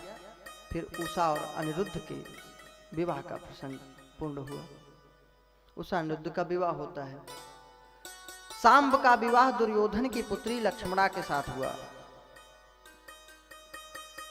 ये लोग यद्यपि विवाह करना नहीं चाहते थे, लेकिन सांब को पकड़ लिए थे दंड देने के लिए, घेर लिए थे चारों ओर से। लेकिन बलभद्र जी नाराज हो गए, यमुना मैया को पूरा हल लगा करके सुखाने लगे, खींचने लगे, पूरा हस्तिनापुर को उलटने पलटने लगे, सब डरने लगे। तब फिर इनका विवाह संपन्न हुआ। एक राजा थे नृग। मैंने बोला था 10वें स्कंद आएगा तो नृग राजा की कथा सुनाऊंगा। ये मनु जी के पुत्र थे, श्रद्धा मनु, जो वैवस्वत मनवंतर चल रहा है। विवस्वांसुर के पुत्र वैवस्वत मनु, इनके पुत्र थे नृग राजा। ये बहुत धर्मात्मा राजा थे, दानवीर थे। एक दिन खूब गोदान दिए। एक दान न लेने वाले ब्राह्मण की गैया घुस गई इनकी गायों में। उस गाय को दान दे दिया नृग राजा ने, एक विप्रदेव को दान दे दिया। जब लेकर के वो ब्राह्मण चलने लगे तो ब्राह्मण जिसकी गाय थी वो नाराज हो गया, कह रहा है ये तू चोरी करके मेरी गाय क्यों ले जा रहा है? वो बोला मैं नहीं ले जा रहा हूं, ये तो नृग राजा ने दिया है। कह चलो नृग राजा के पास मैं पूछता हूं।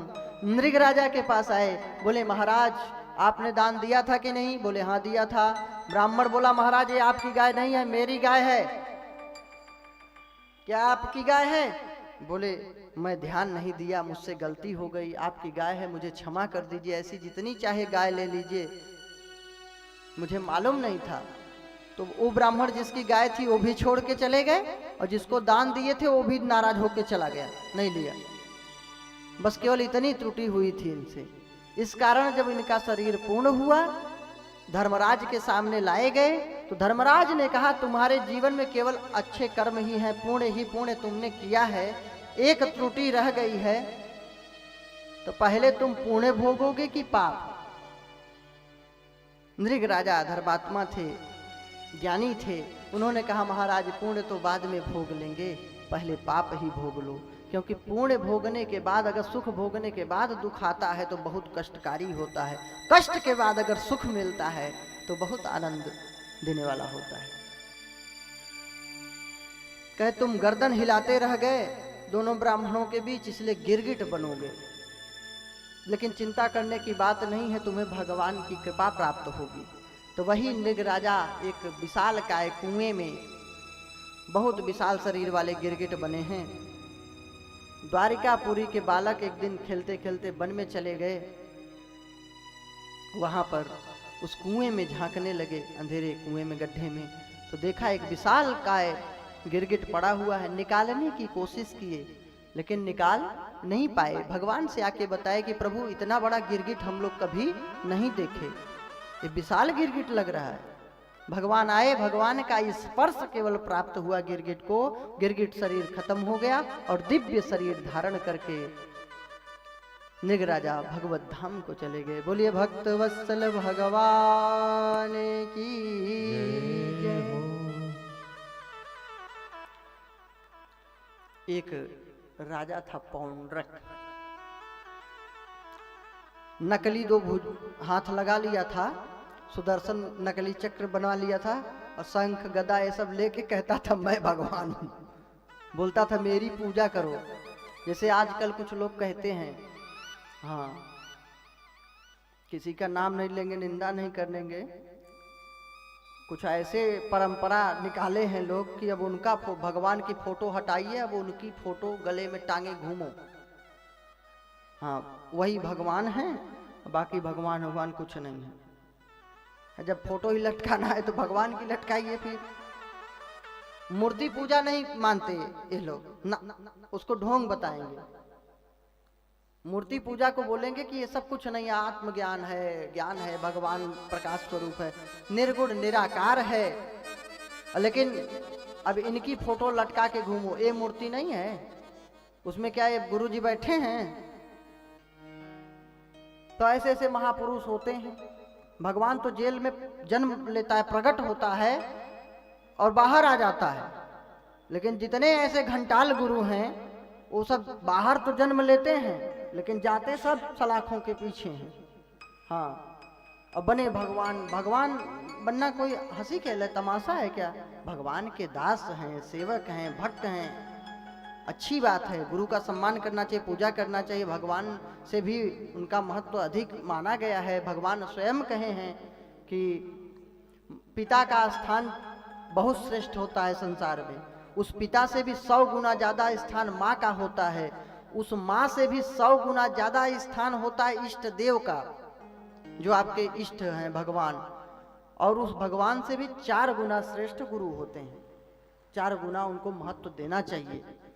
लेकिन अब भगवान को छोड़ करके कोई महत्व नहीं। फिर तो जाके प्रिय न राम वैदेही तजिए ताहि कोटि बैरी सम यद्यपि परम स्नेही तजो पिता प्रहलाद विभीषण बंधु भरत महतारी बलि गुरु तजो। फिर तो चाहे माता पिता हो, गुरु हो, कोई भी हो, अगर भगवान से दूर कर रहा है, कह रहा मेरी ही पूजा करिए, मैं ही भगवान, तो ऐसे लोगों को छोड़ दीजिए, नहीं आपका कल्याण नहीं होगा। इतने आतंकवाद, दुराचार, पापाचार बढ़ रहा है। भगवान है, भगवान है तो काहे नहीं रोक देते? भगवान जब धरा धाम में प्रकट होता है ना, तो सीधे तलवार और सुदर्शन से बात करते हैं। फिर ज्यादा उपदेश नहीं देते हो, पहले उपदेश देंगे, समझा देंगे, लेकिन उनको कुल मिला के अधर्म का विनाश करना ही होता है। और यहाँ भगवान बने सब घूम रहे हैं। भगवान जब प्रकट होगा, अवतार बेला आएगा, तो हवन कुंड में अपने आप अग्नि प्रज्वलित हो जाएगी, अपने आप। लिखा है शास्त्र में, सबके हृदय में से दुख निकल जाएगा, सबका मन अपने आप प्रसन्न हो जाएगा। एक भागवत जी हैं, साक्षात कृष्ण के स्वरूप, कथा सत्संग आप लोग सुन रहे हैं, बैठते हैं, सत्संग में कैसा लगता है? हृदय में एक अद्भुत शांति लगता है ना, केवल भगवान का अनुभव कर रहे हैं। जब साक्षात भगवान अवतार रूप में आएंगे, सोचिए कैसा अनुभव होगा। दुख दरिद्र सब खत्म। दैहिक दैविक भौतिक तापा, दैहिक दैविक भौतिक तापा, राम राज का हूँ ही नहीं व्यापा, राम राज का होए नहीं व्यापा। तो राम राज्य में शारीरिक कष्ट, मानसिक कष्ट और दैवी कष्ट, तीनों कष्ट नहीं। तो भगवान तीनों कष्ट दूर कर देता है साक्षात जब प्रकट होता है, अधर्म का समूल विनाश कर देता है। तो भगवान मुंह से बनने से नहीं बन जाओगे। भगवान तो ऐसे तो सबके अंदर भगवान है। देखिए सबके अंदर भगवान है, लेकिन सब भगवान नहीं है। ईश्वर सबके अंदर समाया हुआ है, तो ऐसे सब भगवान भी। अहम ब्रह्मास्मि क्यों, फिर सभी ब्रह्म। तो सर्वत्र ईश्वर है, लेकिन अपने को कहना कि मैं भगवान हूं, तो ये गलत है। जो लोग मूर्ति भगवान का खंडन करते हैं, रामकृष्ण का खंडन करते हैं, तमाम लोग ऐसे हैं। बहुत से लोग हैं जो बौद्ध धर्म स्वीकार कर लिए, बोले रामकृष्ण को हम नहीं मानेंगे, ब्रह्मा विष्णु को नहीं मानेंगे, किसी को नहीं मानेंगे, और हर जगह गली गली अपना मूर्ति उनकी टंगी मिलेगी। मूर्ति समझ रहे हो ना, हर जगह मूर्ति चौराहे में गली पे लटका देंगे, देखो। और खुद वो व्यक्ति भगवान को नहीं मानने वाले थे ना। अरे भैया, जब मूर्ति को नहीं मानते हो, मूर्ति पूजा बेकार है, तो खुद की उनकी क्यों मूर्ति लटकाए घूम रहे हो? फिर हंसी की बात है। नहीं, भगवान नहीं है, लेकिन हमारी मूर्ति लटकाओ हर जगह गली गली। मैं नाम नहीं लूंगा किसी की, लेकिन दिखाई दे रहा है सब प्रत्यक्ष। तो ये सब केवल ढोंग का काम करते हैं, और उल्टा ढोंगी हम लोगों को बताते हैं। जबकि हम लोग सतमार्ग पे चल रहे हैं, तो हम लोग ढोंगी हो गए। और जो लोग मूर्ति पूजा नहीं मानते और फिर भी अपनी मूर्ति गली गली जो है घूम रही है बस्तियों में, वो जो है सही है। क्या अंधविश्वास, पाखंड फैला करके धर्म विरुद्ध कार्य करने, सब वामपंथी लोग हैं, सेकुलर।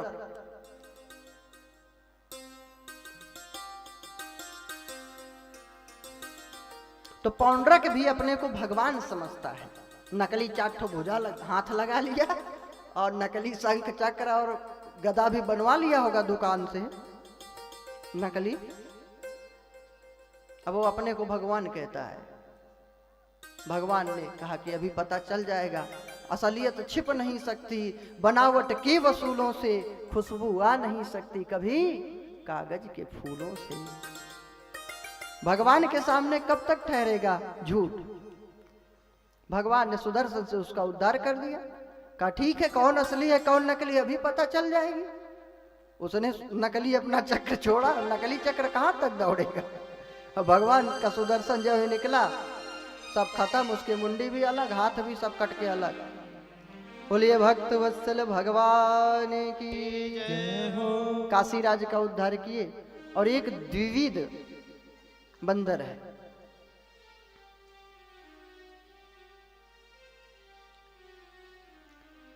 बलदाऊ जी का ब्रज में आगमन होता है। ब्रज में गए हैं, गोपियों से, राधा रानी से, ग्वाल वालों से, सबसे मिले हैं, सबसे प्रेम किए हैं। द्विविध बंदर वहां पे उत्पात मचाता है, यज्ञ इत्यादि में मलमूत्र त्याग कर देता है, उपद्रव करता था, आसुरी स्वभाव का था। ये भी पौंड्रक इत्यादि का सखा ही था। दाऊ जी ने उसका उद्धार कर दिया। बोलिए दाऊ जी महाराज की जय।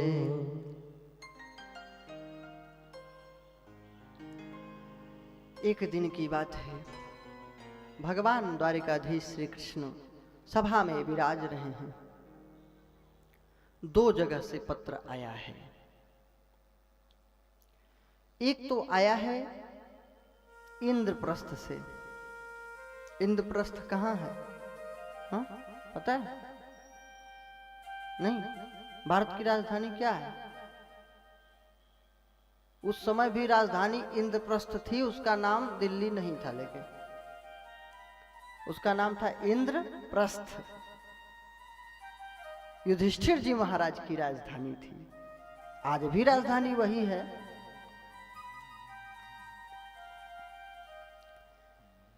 इंद्रप्रस्थ से आया और एक आया मगध देश से। जरासंध ने 20,000 राजाओं को कैद किया है बंदीगिरी में। किस लिए? तांत्रिक यज्ञ करता है कि एक एक का मुंडी रोज काट काट के आहुति डालेंगे तो उससे सिद्धि प्राप्त होगी।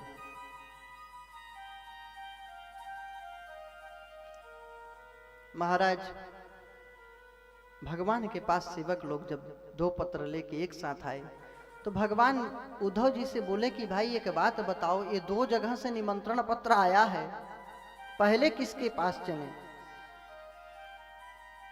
जरासंध के कैदी राजाओं को पहले मुक्त करें कि पहले जो है युधिष्ठिर जी महाराज राजसूय यज्ञ करना चाहते हैं, वहां पधारे इंद्रप्रस्थ।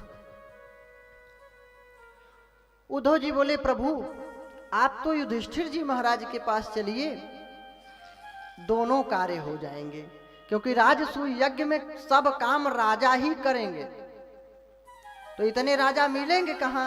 और जरासंध 20,000 राजाओं को कैद किया है, तो वे सब राजा आ जाएंगे सहयोग करने। और जरासंध तो युधिष्ठिर को अपना राजा मानेगा नहीं, वो तो पक्का लड़ेगा। और सब तो मान लेंगे अपना राजा, और वो नतमस्तक होगा नहीं, झुकेगा नहीं, तो उसकी गर्दन तो उड़ानी पड़ेगी ना। तो युद्ध तो होगा, तो पहले आप इंद्रप्रस्थ जाइए, फिर वहां से जो है युद्ध करिए। फिर एक पंथ 2 काज हो जाएगा और उसका उद्धार हो जाएगा, और जो बंदीगृह में राजा लोग हैं उनका भी कल्याण हो जाएगा। भगवान नारायण श्री कृष्ण सर्वप्रथम इंद्रप्रस्थ पधारे, स्वागत सत्कार हुआ।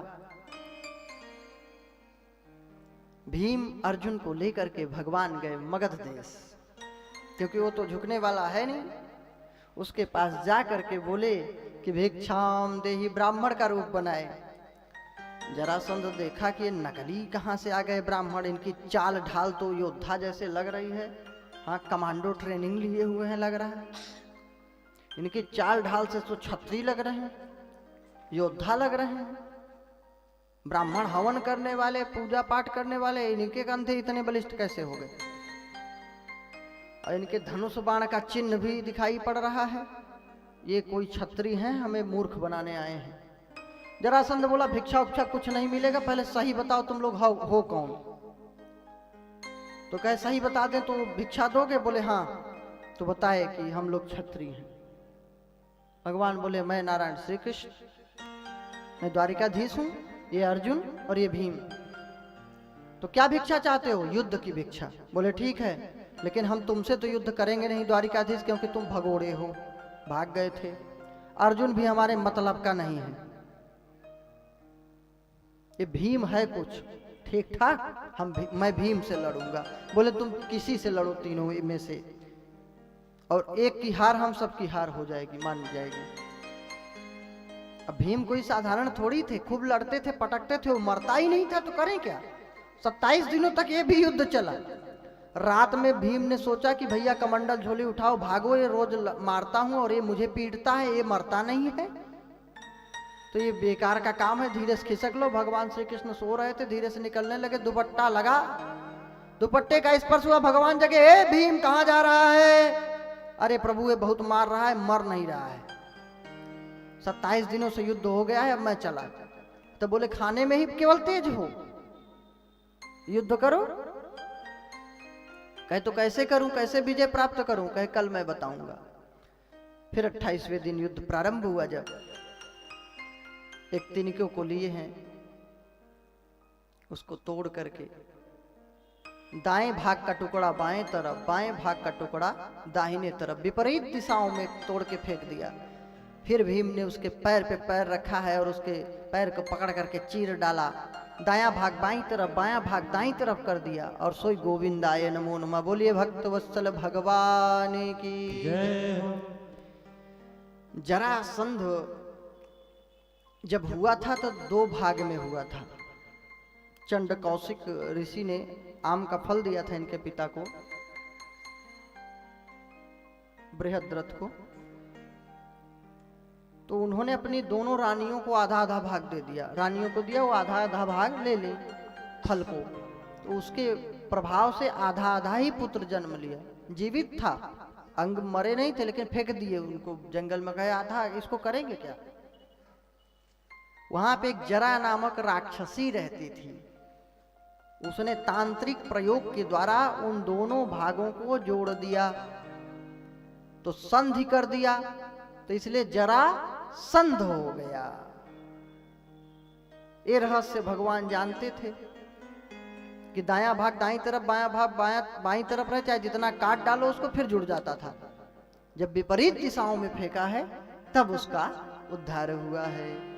बोले भक्तवत्सल भगवान की। अब 20,000 राजा बंदी गृह से मुक्त हुए, जय जय घोष करने लगे, भगवान के चरणों में प्रणाम किए हैं। कृष्णाय वासुदेवाय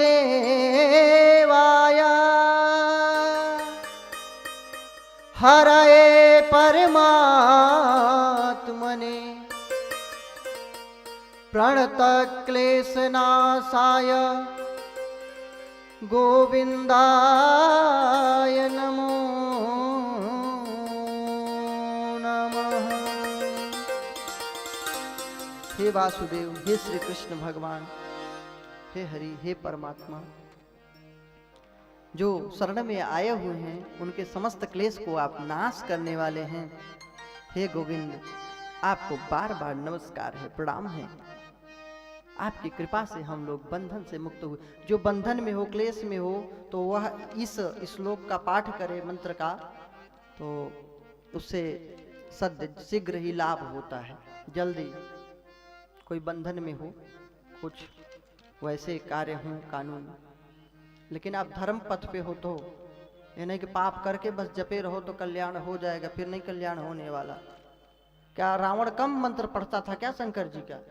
कैलाशी उठा दिया था। लोगों ने पूछा क्यों रावण क्या कर रहे हो? क्या गुरुदेव को प्रणाम कर रहा हूं।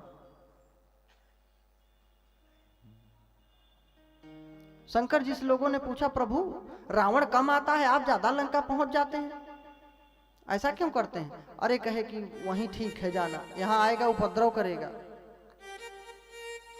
तो चेला के ही पास पहुंच जाते हैं। एक दिन लगा कैलाश उठाने, लोगों ने कहा भैया क्यों उठा रहे हो? कहे गुरुदेव को प्रणाम कर रहे हैं। कहे ये कौन सा प्रणाम करना?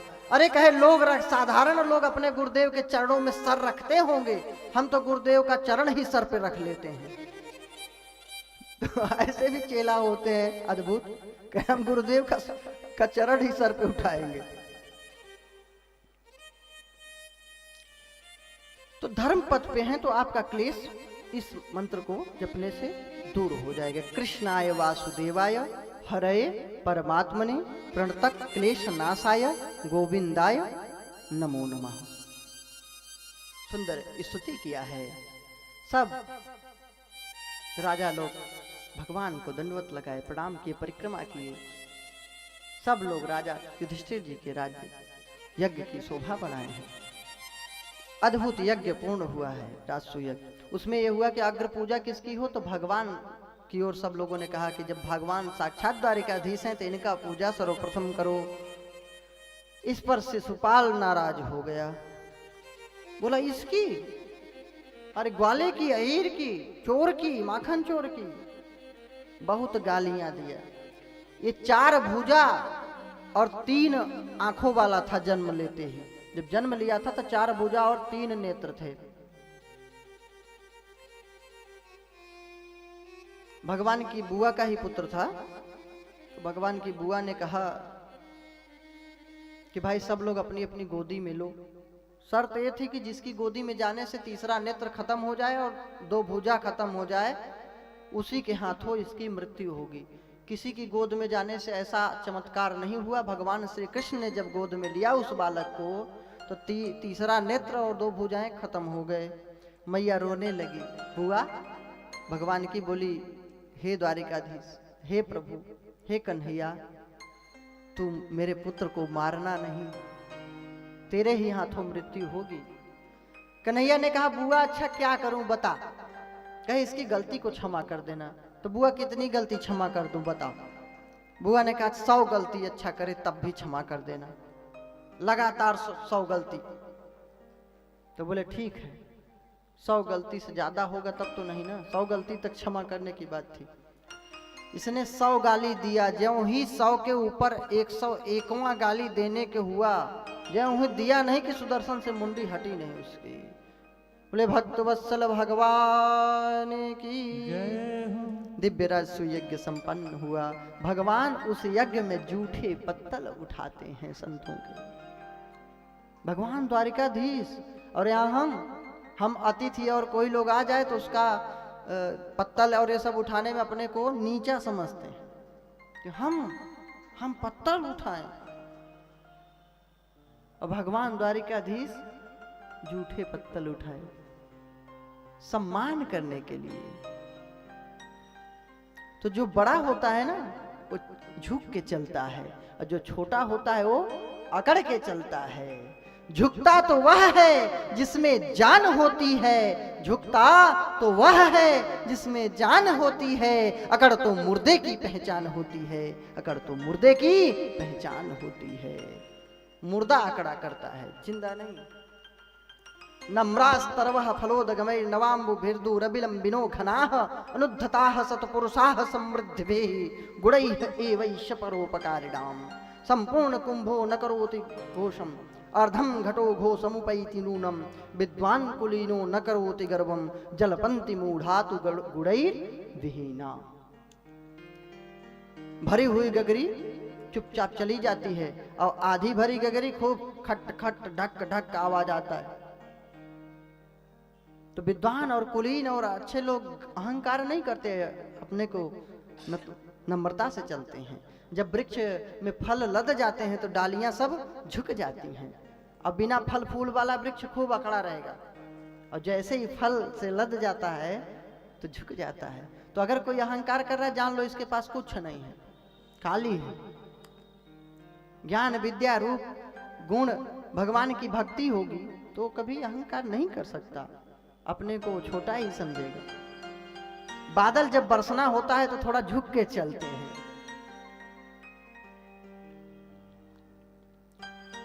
तो उसी प्रकार संत लोग, अच्छे लोग, धर्मात्मा लोग अहंकार नहीं करते। मूढ़ लोग जलपंति मूढ़ा तो गुड़ैर्विहीना, जो गुणहीन लोग हैं, अधकचरे लोग हैं, ऐसे लोग जो है खूब अहंकार करते हैं। अल्प विद्या भयंकरी, लिटिल नॉलेज इज डेंजरस।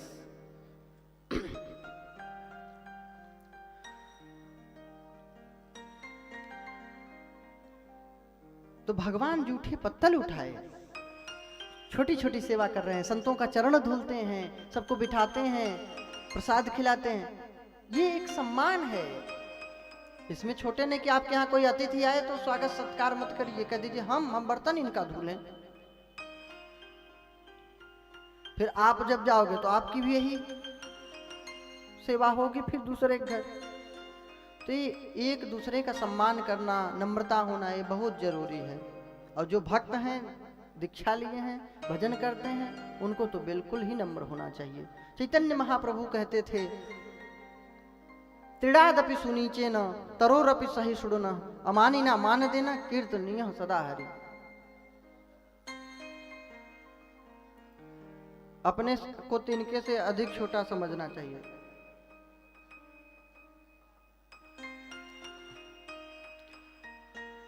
और वृक्ष की तरह सहनशील होना चाहिए। कोई पत्थर मारता है तो फल देता है,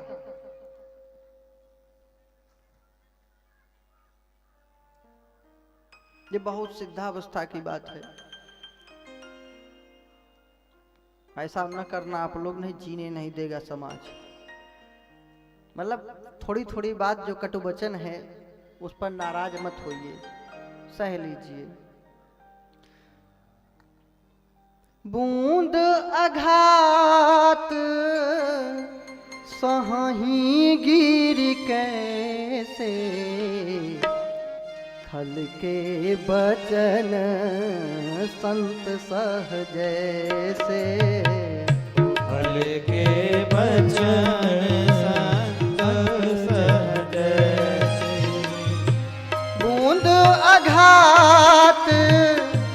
बूंद आघात सहाही गिर कैसे, खल के बचन संत सहज से। फल के बचन संत सहज से। तो वृक्ष से शिक्षा लेनी चाहिए सहन शक्ति की। इन्हें की छोटी छोटी बात में बिल्कुल एकदम मार काट कर लीजिए। अब ये नहीं कि कोई मूड़ी काटने आए तो कह दो कि बस वृक्ष जैसे काट लो। हाँ, कि कोई एक झापड़ मारे तो बोल दो ले दूसरा झापड़। अगर पटेल जी को प्रधानमंत्री बनाया गया होता, वोट हालांकि उनके फेवर में पूरे भारत के लोग थे, ये नेहरू जी को शून्य वोट समझो, इनके फेवर में कोई नहीं था, लेकिन जबरदस्ती गांधी जी की कृपा से जबरदस्ती बनाया गया। क्या स्थिति हुई? देश का बंटवारा हो गया। और कहीं पटेल जी होते तब क्या होता? हम आप लोगों को खुश करने के लिए नहीं कि आप पटेल हैं इसलिए, वो महान पुरुष थे। महान पुरुषों की जाति से नहीं वो करना चाहिए। अगर वो होते तो आज जो है अफगानिस्तान पाकिस्तान कुछ भी नहीं होता, बांग्लादेश सब भारत अखंड भूमि होती। ये केवल स्वार्थी लालची लोगों के कारण देश का विभाजन हुआ। हाँ, जिन्ना को भी राष्ट्र देश चाहिए था, राजा बनना था, नेहरू को भी बनना था, अपना बंटवारा कर लिया।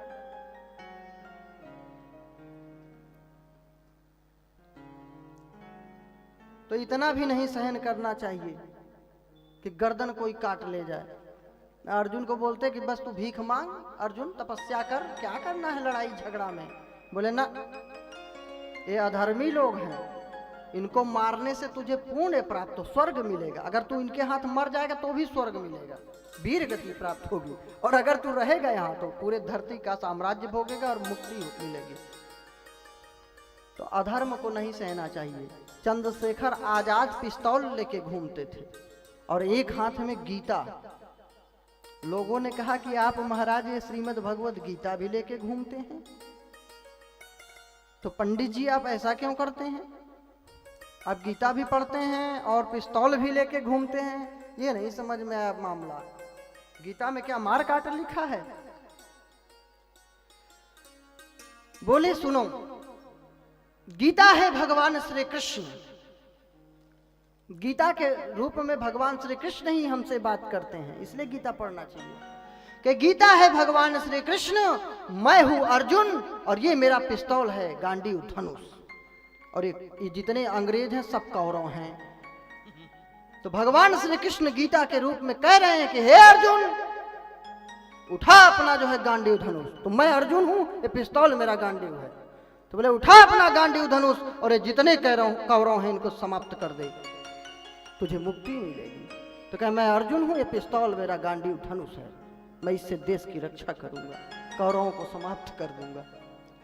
तो ऐसा नहीं कि ये लोग पाप किए ना। अहिंसा परमो धर्म, धर्म हिंसा तथैव च। अहिंसा परम धर्म है, लेकिन उससे भी बड़ा धर्म है कि धर्म के लिए किया गया युद्ध।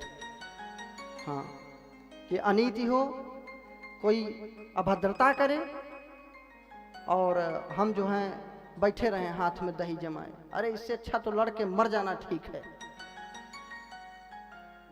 घुट घुट के मरने से तो अच्छा है। तो भगवान छोटा से छोटा भी काम करते हैं, तो हमें भी उनसे शिक्षा लेनी चाहिए। जो भी अतिथि आए उनका सम्मान करें। मान अगर आप चाहते हैं तो दूसरे को भी मान दीजिए। अगर आप स्वयं सम्मान नहीं करेंगे तो आपका भी सम्मान कहीं नहीं होगा। एक आदमी किसी के काम काज में नहीं जाता था, शादी विवाह में कुछ नहीं करता था, न किसी के घर काम कराए न कुछ कराए। अब उसके बेटी की शादी हुई, अब उसके बेटी की विवाह में गांव वाले पहुंचे, गए सब। अब ये जिसके घर जाता तो था, लेकिन वीआईपी कुर्सी में बैठ जाता था, एक पंखा ले लेता था, बोलता ओ हो बड़ी गर्मी है, हाँ तो भाई बाराती लोगों को जलपान करा दिए, भाषणबाजी, ऐसे लोग होते हैं ना समाज में, पंखा लेके बस घुमाए। ओ हो बड़ी गर्मी है, बस इसी भर को गर्मी लग रही। हाँ तो भाई उन लोगों को भोजन पानी करा दिए, झाड़ू इत्यादि लग गया। ओ हो बड़ी गर्मी। गांव वाले सब तके बैठे थे कि बेटा करो विवाह अपनी बेटी की, तो बताएंगे कितनी गर्मी ठंडी है। अब इसके बेटी का विवाह तय किया गया। गांव वाले एक एक पंखा लिए घर से, जिसके पास नहीं था उधार ले लिए। अब सब आए एक एक पंखा लेके। अब आप लोग नहीं करना, कन्या की शादी है, किसी की तो सहयोग करना चाहिए। अब पंखा लेके आए। अब बेचारा अकेला आदमी, पहले तो ये सब सिस्टम नहीं था ना, बुफेलो सिस्टम और गीध भोज और कुकुर भोज, तो ये सब तो था नहीं। अब पंखा लेके पहुंचे, सब लोग एक दूसरे का सहयोग करते थे, वही सुख था, वही सच्चा सुख था। अब सुखी कोई नहीं है। ये महल अटारी गाड़ी बंगले देख के आप सुखी सोचिए मत, प्रेम नहीं रह गया है अब ना। जो एक कच्चे मकान में 2-4 पीढ़ियां बीत जाती थी, जो प्रेम होता था, पता ही नहीं लगता था छोटे भाई का पुत्र है कि बड़े भाई का पुत्र है, किसका लड़का किसकी लड़की, सब इतना प्यार से रहते थे। तो अब वो चीज नहीं है। अब केवल गाड़ी घोड़े गधे सब ऊंट देखिए बस, अब प्रेमों में नहीं है। सब एक एक पंखा लेके पहुंचे। बेटी का विवाह, अब बर पक्ष से बारात आ चुकी है द्वार पे। पानी देने वाला कोई नहीं, पानी देने वाला कोई नहीं, बस सब गांव वाले बस यही उसी से कहते हैं, हाँ तो लंबरदार आपने पानी पिला दिया। ओ हो बड़ी गर्मी है। हाँ तो मिठाई खिला दिया बारातियों को। ओ हो बड़ी गर्मी है। अरे कहे भाई आप लोग कुछ करोगे नहीं? कहे अरे राम राम आपने कुछ किया नहीं लंबरदार। ओ हो बड़ी गर्मी है। बस केवल यही कहे सब लोग। बेचारा हाथ जोड़ लिया, क्षमा मांगने लगा कि भैया लाज रख लीजिए, मुझसे गलती हो गई, अब दोबारा ऐसा नहीं करूँगा। अरे कहे नहीं आप अच्छा करते थे, वही जैसा आप किए वही तो करे। ओ हो बड़ी गर्मी है। हाँ तो बारातियों को उचित स्थान पे बिठा दीजिए। कहे ओ बड़ी गर्मी। तो जैसे को तैसा मिला नीच को नीच, पानी को पानी मिला कीच को कीच। जो जिसके साथ जैसा करता है उसके साथ वैसा ही लोग भी करते हैं, और नहीं करते तो भगवान उनके साथ वैसी घटना बना देता है। निश्चित है बिल्कुल। तो हमें अच्छा बनना है और अधर्म को भी नहीं सहना है, इसका भी ध्यान रखना है। ना तो हमें जो है दूसरे का अपमान करना है, न गाली देना है, न गाली सुनना है, न अपमान सहना है। हाँ, सठम साठ्यम समाचरे। दुष्ट के साथ दुष्टता का बर्ताव जब तक नहीं करोगे, दुष्ट सुधरने वाला नहीं है। नहीं तो रावण कंस सुधर न जाते। मंदोदरी हाथी तो जोड़ रही थी, कौन तलवार उठा रही थी? विभीषण हाथी ही तो जोड़ रहा था। बोला भैया माता जानकी को सम्मान दे दीजिए, आपको भगवान कुछ नहीं करेंगे, बड़े कृपालु हैं, करुणा सिंधु हैं। जब सीता माता को देने को कहा तो क्या किया उसने? 1 लात कस के जमा दिया, चरण प्रहान। 1 लात जमा दिया कि नहीं? तो दुष्ट को अगर आप जो है अच्छा उपदेश दोगे, हाथ जोड़ोगे, तो कोई मतलब नहीं है। कामी ही समक्रो धिहि हरि कथा, उसर बीज बई फल जथा। उसर बीज बई जथा।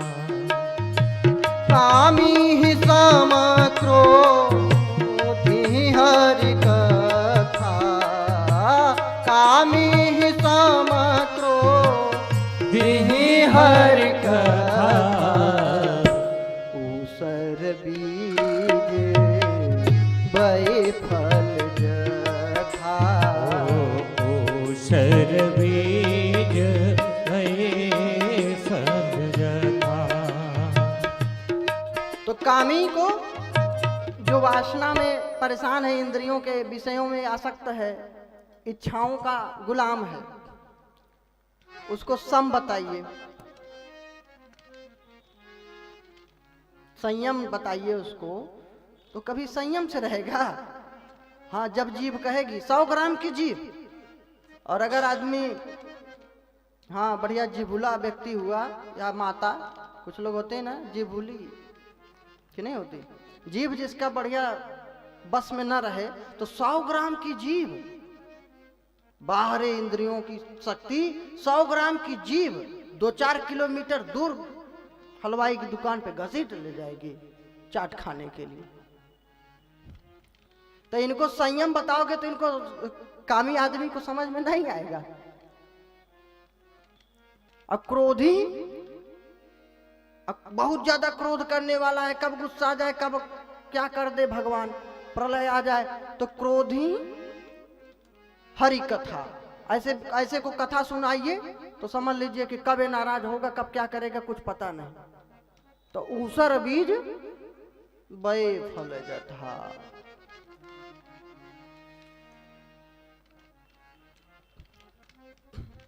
तो दुष्ट के साथ दुष्टता का बर्ताव करना है और अच्छे के साथ अच्छे का बर्ताव करना है। आधुनिक समय की ये नई शिक्षा धर्म की, इस पर आपको चलना पड़ेगा। नई क्या, प्राचीन है। नहीं तो महाभारत क्यों होता, रावण राम जी का युद्ध क्यों होता, कंस को भगवान क्यों मारते? तो इसको तो दिमाग से निकाल दीजिए कि भगवान भरोसे बैठे रहो, जो होगा देखा जाएगा, भगवान सब करेंगे। अरे तो तुम्हें भगवान धरती पे किस लिए भेजे हैं? पका कुम्हड़ा की तरह बैठे रबड़ी खाने के लिए, चाट। न बुराई करो न तो बुराई सहो, दोनों अपराध हैं, बुराई करना भी और बुराई सहना भी। आप बुराई सहने का मतलब आप अधर्म को बढ़ावा दे रहे हैं, तो अधर्म को बढ़ावा नहीं देना है, तब हमारा कल्याण होगा। हालांकि भगवान रक्षा करते हैं, ऐसा नहीं है। जो अधर्मी लोग हैं उनका पतन निश्चित होता है। एक ढोंगी पाखंडी तांत्रिक था, साधु वेश बना लिया था,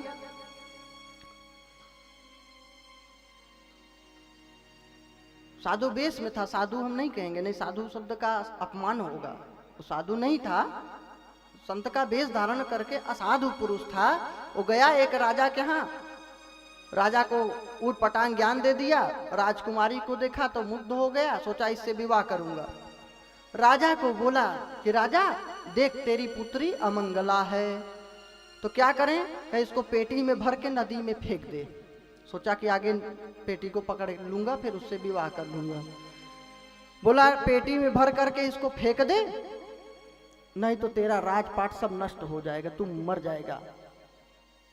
अब ऐसा विकराल वेश देख करके उनका वो डर गया राजा, सोचा सही कह रहे हैं महाराज, बड़ी कृपा की जो बता दिए।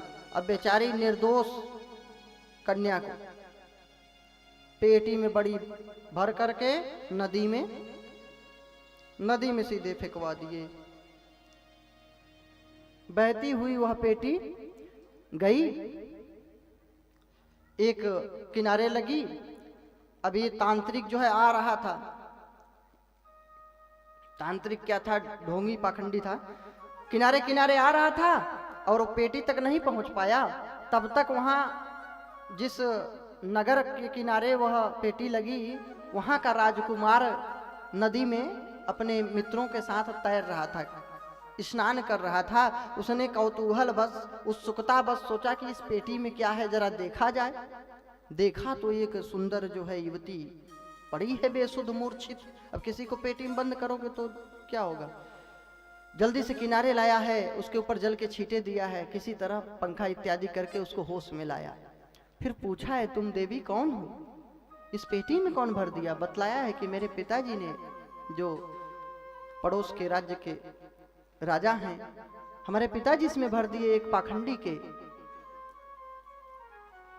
पाखंड के कारण भ्रमित कर दिया उसने।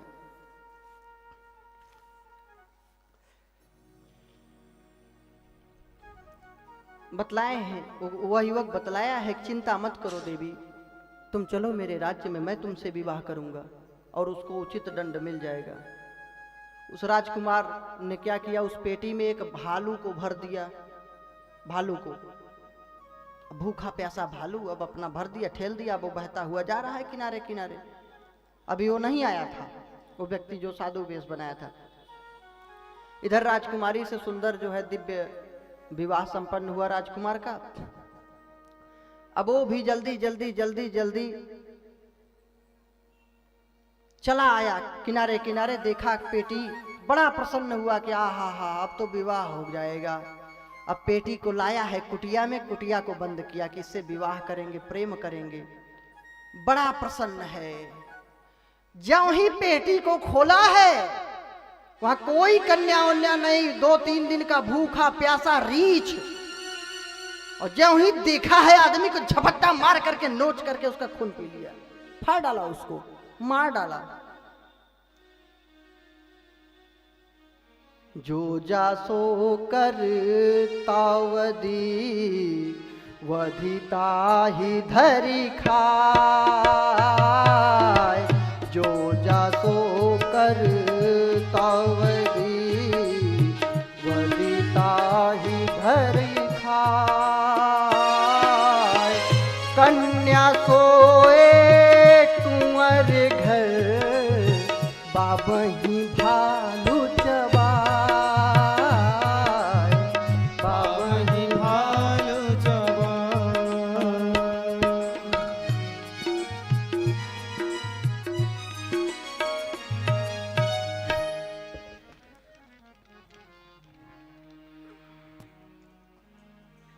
तो जो जैसा जिसके साथ करता है उसके साथ वैसा ही होता है।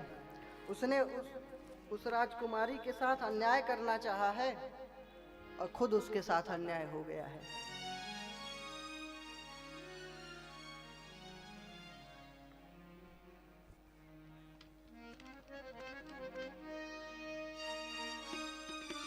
तो जो जिस प्रकार अधर्म अनीति का बढ़ावा देता है उसके साथ भगवान वैसा करते हैं। लेकिन हमें भी तो कुछ करना चाहिए, हम भी तो भगवान के अंश हैं, तो हमें भी तो अधर्म का नाश करना है, हमें भी तो उसमें सहयोग करना है भगवान का। तो सठम साठम समाचरित, हमें भी अधर्म को नहीं सहना चाहिए।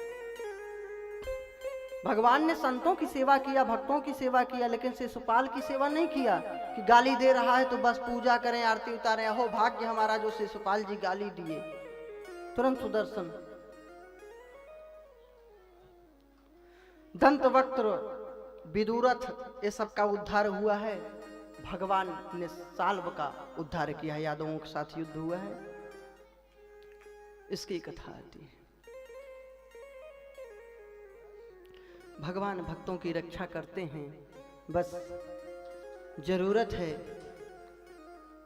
कि भगवान से हम प्रेम करें, भगवान की भक्ति करें, भगवान को अपना समझें कि प्रभु मेरा है, केवल एकमात्र कन्हैया ही मेरा सहारा है और दूसरा कोई नहीं है इस जगत में। तब भगवान नाव की रक्षा करते हैं। एक श्याम हमारा है, जग का भी वही सहारा है और कोई नहीं है।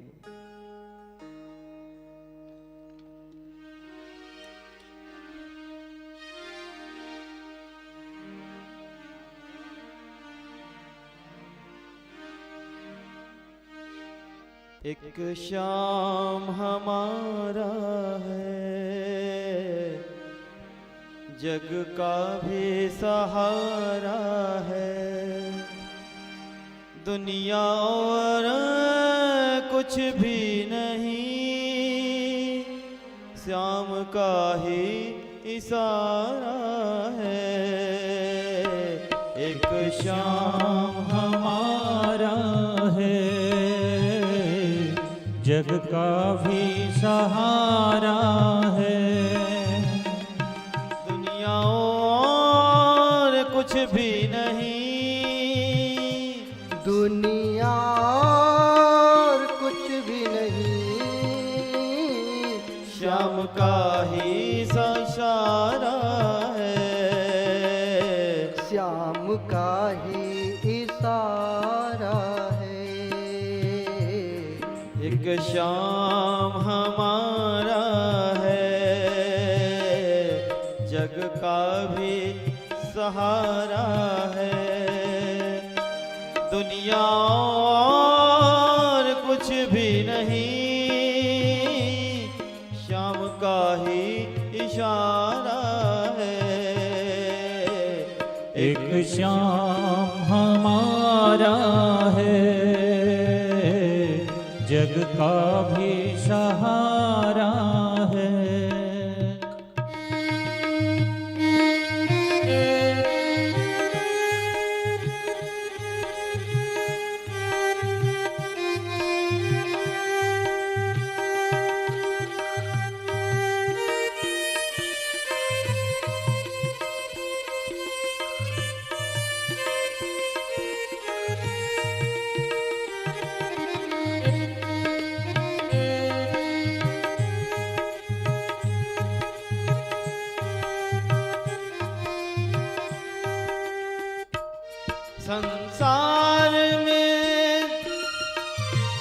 संसार में जो आया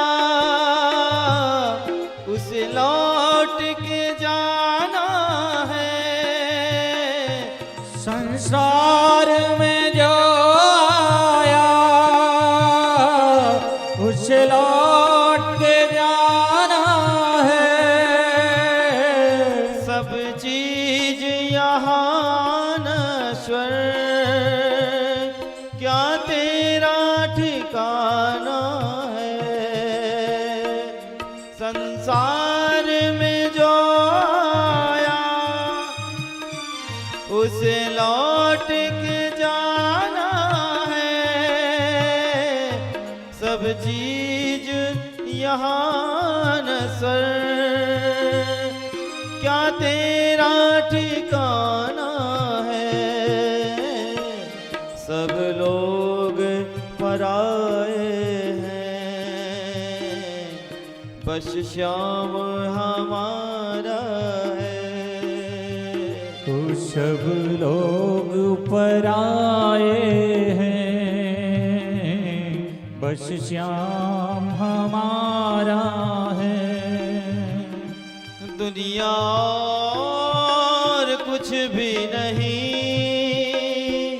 श्याम का ही इशारा है।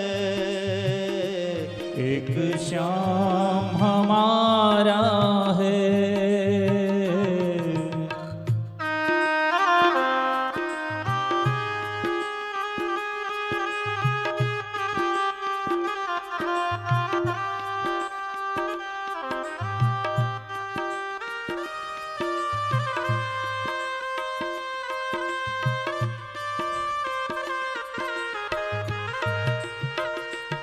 किस चीज पे इठलाते, क्या उसका सदा रहना। हो किस चीज पे इठलाते, क्या उसका सदा रहना।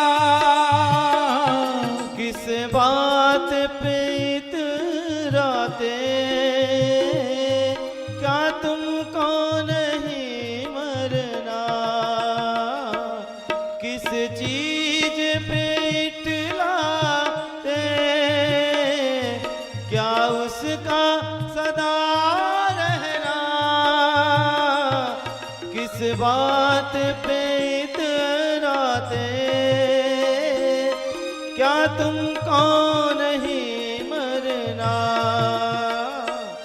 सब छूटेंगे मरने पर, कोई ना तुम्हारा है। तो सब छूटेंगे मरने पर, कोई न तुम्हारा है। दुनिया और कुछ भी नहीं, श्याम का ही इशारा है। एक श्याम हमारा है, जग का भी सहारा है।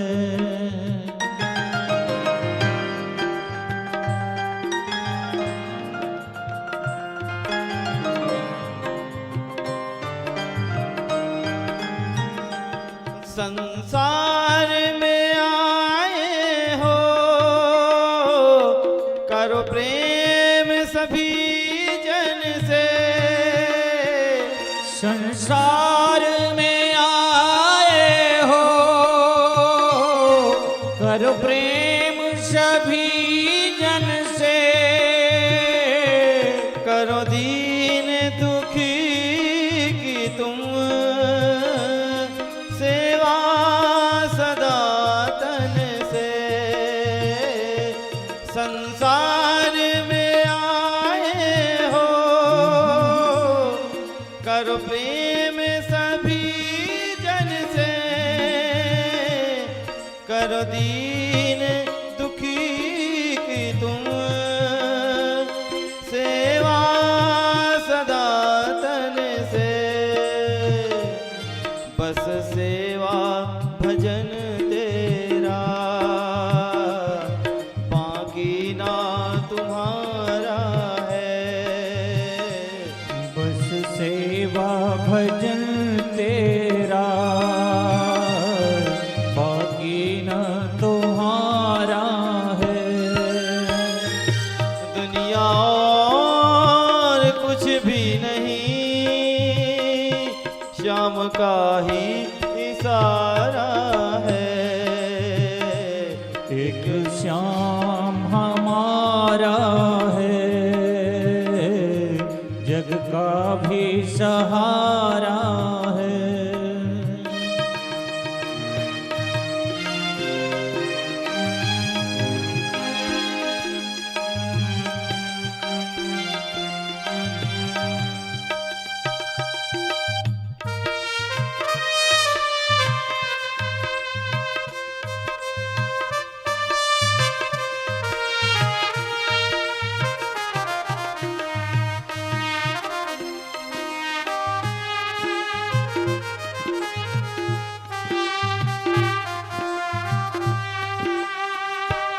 मझधार है ये माया,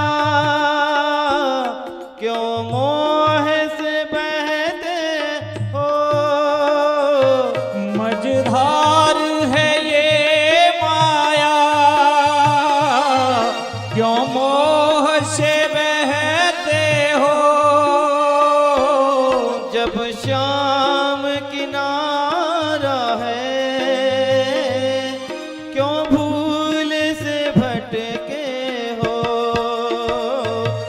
मझधार है ये माया,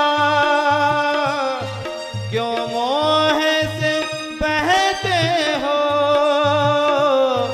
जब श्याम किनारा है, क्यों भूल से भटके हो। कर कांत तू भक्ति, बस श्याम हमारा है। कर कांत तू भक्ति, बस श्याम हमारा है। दुनिया और कुछ भी नहीं, श्याम का ही इशारा है। एक श्याम हमारा है, जग का भी सहारा है। दुनिया और कुछ भी नहीं, श्याम का ही सहारा है। श्याम का ही सहारा है। श्याम का ही इशारा है। श्याम का ही इशारा है। बोलिए भक्त वत्सल भगवान की।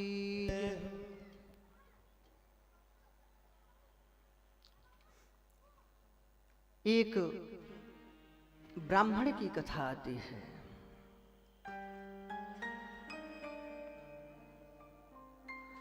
दुख सह लिया, कष्ट सह लिया, संताप सह लिया, लेकिन भगवान को नहीं छोड़ा।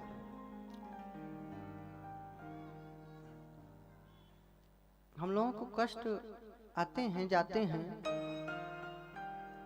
लेकिन ये ऐसे भक्त हैं भगवान के कि इनके कष्ट की सीमा ही नहीं। हम लोगों को शारीरिक कष्ट या कोई कष्ट होता है, कम से कम भोजन तो मिलता है। उनको ऐसा कष्ट था कि एक वक्त का भोजन भी मिल जाए तो बहुत बड़ी बात। सुदामा भक्त की कथा।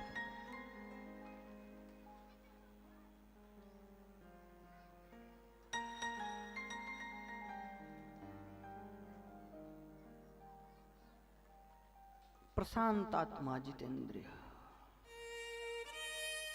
बिल्कुल शांत रहने वाले हैं, इंद्रियों पर नियंत्रण है।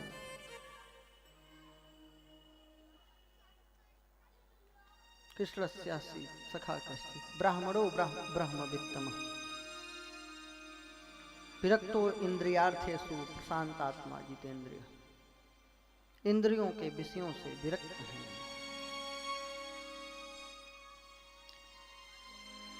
कृष्ण कृष्ण का जाप करते हैं।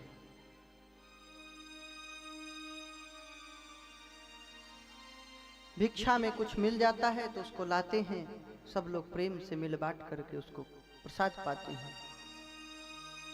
लेकिन उस भिक्षा में मिले हुए भोजन को भी कुछ तो गौ माता को दे देते हैं, कुछ कोई भूला भटका अगर याचक आ गया, भूखा आ गया, उसको निकाल देते हैं। कोई और कुत्ता इत्यादि जानवर दिखाई पड़ा तो निकाल दिया। बचा जो तो खा लिए और नहीं बचा तो भूखे रह गए। भूखे हैं फिर भी अगर कुछ मिल गया तो गौ माता को जरूर रोज देते हैं।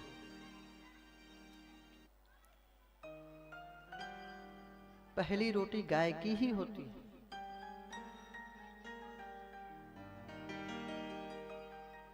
अगर रोटी नहीं खिला सकते तो एक एक रोटी रख लिया करिए। जब 2-4 दिन 5 दिन जब टाइम मिले तब जाके कहीं खिलाइए। पहले तो प्रयास करिए रोज खिला दीजिए ताजी रोटी, तो उसकी बात ही कुछ अलग है।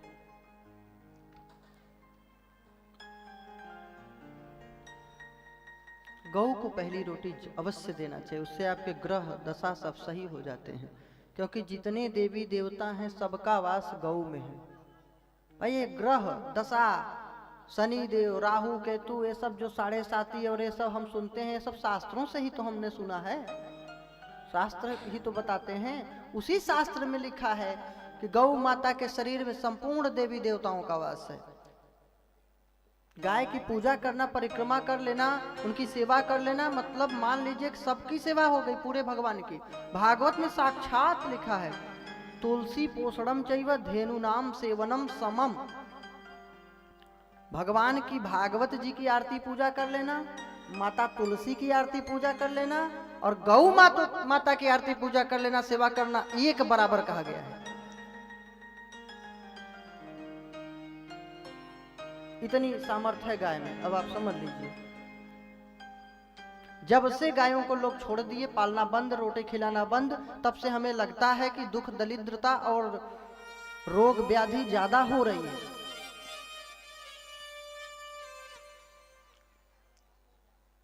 हमने एक दिन बताया था, आज भी बता रहे हैं, नहीं गाय पाल सकते तो ऐसा करिए कि केवल गाय से निर्मित प्रोडक्ट, उत्पाद को घर में लाइए। पनीर, दूध, दही, मट्ठा, मक्खन, घी, जो भी हो शुद्ध गाय का हो, मत पालिए। तो जब आप इसका उपयोग करना शुरू कर देंगे तो गाय अपने आप पालने लगेंगे लोग। क्योंकि जब इसके दूध की कीमत बढ़ेगी और उसके द्वारा बने निर्मित चीजों को लोग ज्यादा उपयोग करेंगे तो अपने आप स्वतः ही गौ सेवा हो जाएगी। इतना तो हम लोग आराम से कर सकते हैं। जो भी दूध बेचने वाला आए उससे बोले गाय का चाहिए, बस केवल गाय का लेंगे।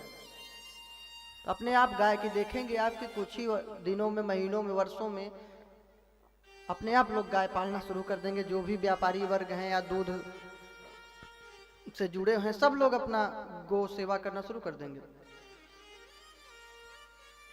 तो सुदामा जी गाय को रोटी देते हैं, जो भी उनको भिक्षा में मिलता है, खीर, लड्डू, पुआ, पूरी, रोटी जो भी प्राप्त होता है भगवान का भोग लगाते हैं और ग्रहण करते हैं। किसी किसी दिन महाराज तो कुछ नहीं प्राप्त होता भिक्षा में, क्योंकि इनका कठोर नियम था। ऐसा तो अब कलयुग में तो कोई संत ब्राह्मण करना बहुत मुश्किल है, क्योंकि 5 घर से मांग लाते हैं, 6ठा घर जाना नहीं है। अगर 5 घर में भी नहीं मिला तो वापस आ जाते थे।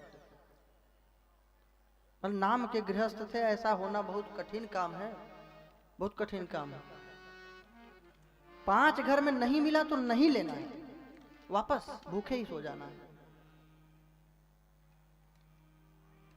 अद्भुत। और 5 घरों में से पहले ही घर अगर आज के लिए हो गया तो कल के लिए नहीं मांगेंगे।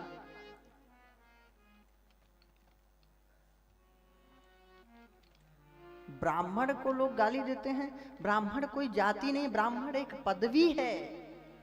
ऐसे जो तपस्वी महापुरुष होते हैं उनको ब्राह्मण कहा गया है। इतना आसान काम थोड़ी है ब्राह्मण बनना। ब्राह्मण की जाति टाइटल अलग विषय है, ब्राह्मण बनना बहुत कठिन बात है। इसीलिए विवेकानंद कहते थे ब्राह्मण से चिढ़ो मत, ब्राह्मण बनो। तपस्या एक पद है कि जिसके अंदर तितिक्षा, दया, धर्म, परोपकार, अच्छे सद्गुण हो, त्याग हो, ऐसे महापुरुष को ब्राह्मण बोला गया। जो युद्ध में पारंगत हो बिल्कुल उनको क्षत्रिय बोला गया। जो व्यापार में ये सब में पारंगत हो उन्हें वैश्य कहा गया। और जो सेवा का कार्य बहुत अच्छे से जानते हैं उनको शूद्र कहा गया। यह एक पदवी थी। भगवान ने भी कहा चातुर्वर्ण्य मया सिस्टम गुण कर्म विभाग सा, गीता जी के 4थे अध्याय। तो ये एक मतलब जो ट्रेंड लोग थे जिस कार्य में उनको उसी के हिसाब से वर्णों में भी भक्त किया गया। बाकी तो सभी ऋषियों की संतान है, सभी लोग जानते हैं। सुदामा जी कभी कभी तो कुछ नहीं भिक्षा में मिलता तो ऐसे ही सो जाते हैं। बच्चे मांगते हैं माता से कि मैया भूख लगी है। सुशीला भी अग्नि पर चढ़ा देती है मिट्टी के पात्रों को, मिट्टी के बर्तन को रख देती है, जल डाल करके बोलती है कि बेटा अभी प्रसाद सिद्ध हो जाएगा तब दूंगी। और उसमें तो कुछ रहता नहीं, चावल इत्यादि कुछ नहीं। जब मांगते हैं तब यही बोलती है कि बस अभी बन जाएगा तो दे दूंगी। ऐसे कर करके बालक सो जाते हैं भूखे। भूख में किसको नींद आती है। रोज समझिए एकादशी इनके लिए थी। अब उन दिनों शक्ति ज्यादा थी लोगों में, तो व्रत के दिन में ज्यादा खाते पीते नहीं थे कि अब की तरफ खूब जो है आलू, मूंगफली, काजू, बादाम, सब दही, रबड़ी, सेब, सब फल सब हो जाए तो बोलिए कि आज हम उपवास हैं। काहे को उपवास हो जब इतना टोपरा भर खा रहे हो। यहाँ टोपरा ही भर बोलते हैं। टोपरा भर खा रहे हो तो काहे का व्रत हो। व्रत में प्रयास करना चाहिए कि जितना हो सके कुछ न खाएं न तो पिए। जब बहुत दिक्कत हो तो जल पी लें, और ज्यादा दिक्कत हो तो कुछ दही दूध ये सब उपयोग कर लें। उसके बाद भी दिक्कत हो तो थोड़ा बहुत फल फूल ले लें। फिर भी दिक्कत हो तो फिर व्रत ही मत रहो। फिर इससे अच्छा फिर तो भोजन ही करो। तो बेचारे भूखे सोते हैं भगवान की, लेकिन भक्ति नहीं छोड़े।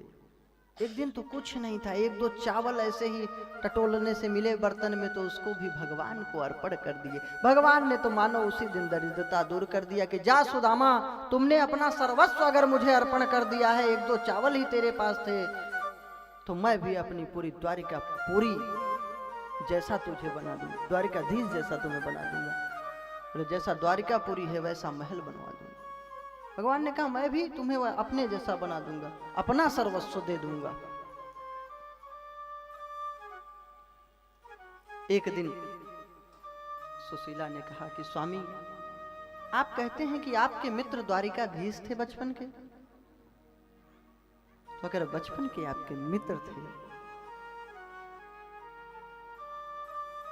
तो आप उनके पास जाइए तो गरीबी दूर हो जाएगी।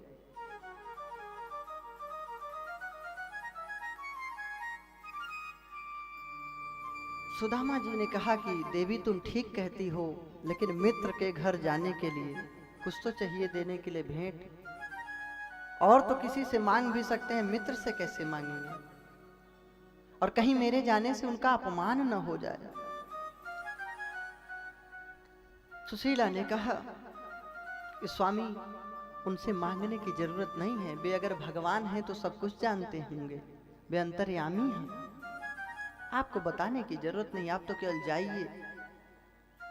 सुदामा जी ने भी सोचा कि सही ही कहती है, कम से कम भगवान का दर्शन प्राप्त होगा, धन दौलत की इच्छा भी नहीं है।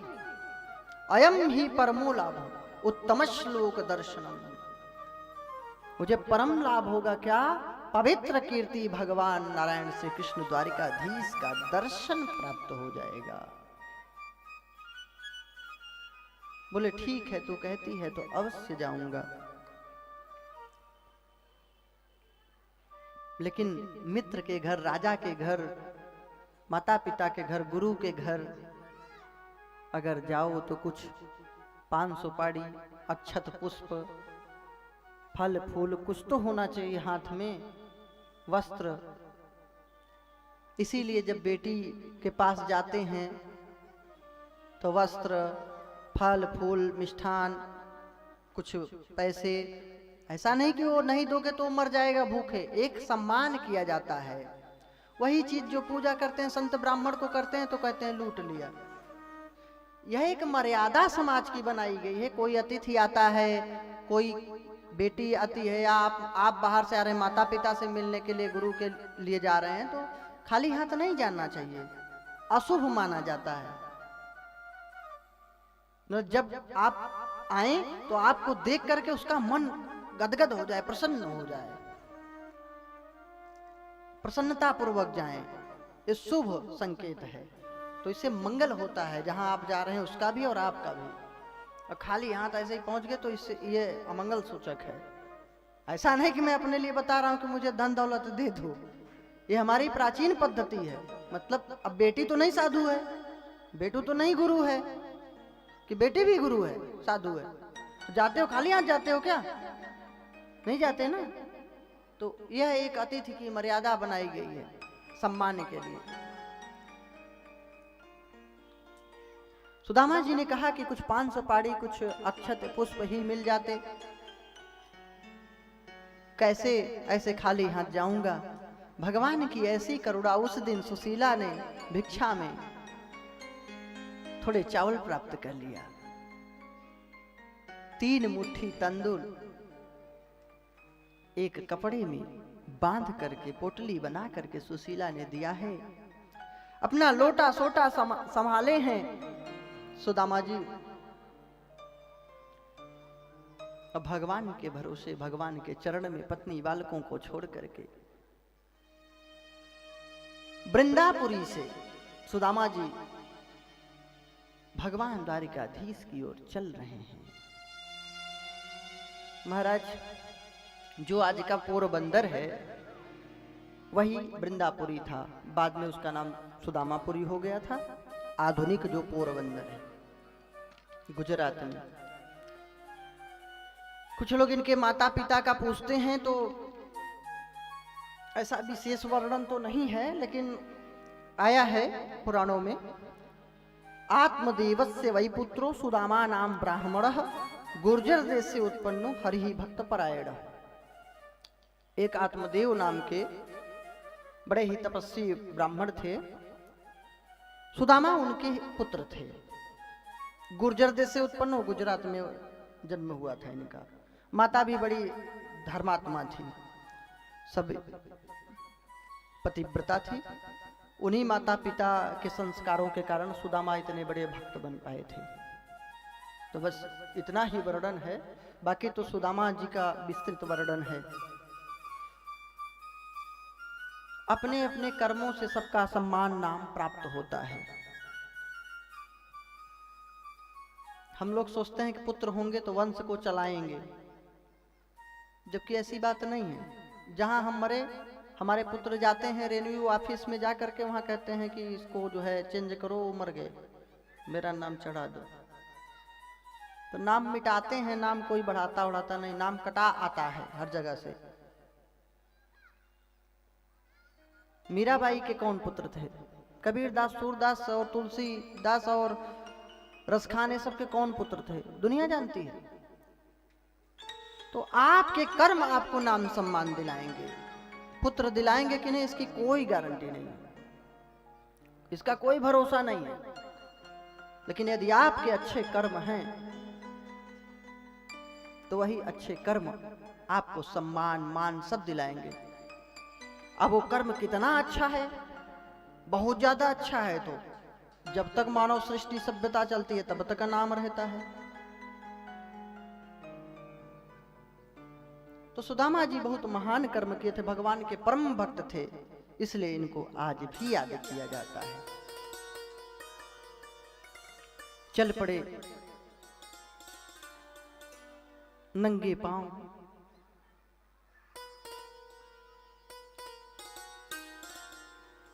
धीरे धीरे चलते चलते कहीं गिरते हैं, कहीं पड़ते हैं, कहीं कांटे चुभ जाते हैं। भगवान के पास मिलने के लिए जब जीव जाता है तो इतना सहज रास्ता नहीं होता।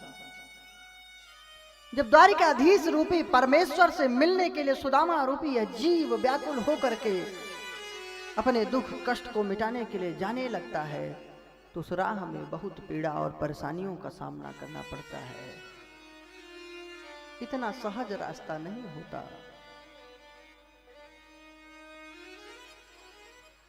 हमें अपने को मजबूत करके चलना पड़ेगा इस राह पे, तब पहुंच पाएंगे। और वैसे भी आत्मज्ञान को सब नहीं प्राप्त कर पाते। भगवान श्री कृष्ण तो स्वयं कहते हैं गीता जी के अध्याय 2 में कि आश्चर्यवत पश्यति कश्चिदेन, आश्चर्यवत पश्यति कश्चिदेन, आश्चर्यवद वदति तथैव चान्यः, आश्चर्यवच्चैनमन्यः शृणोति, श्रुत्वाप्येनं वेद न चैव कश्चित्।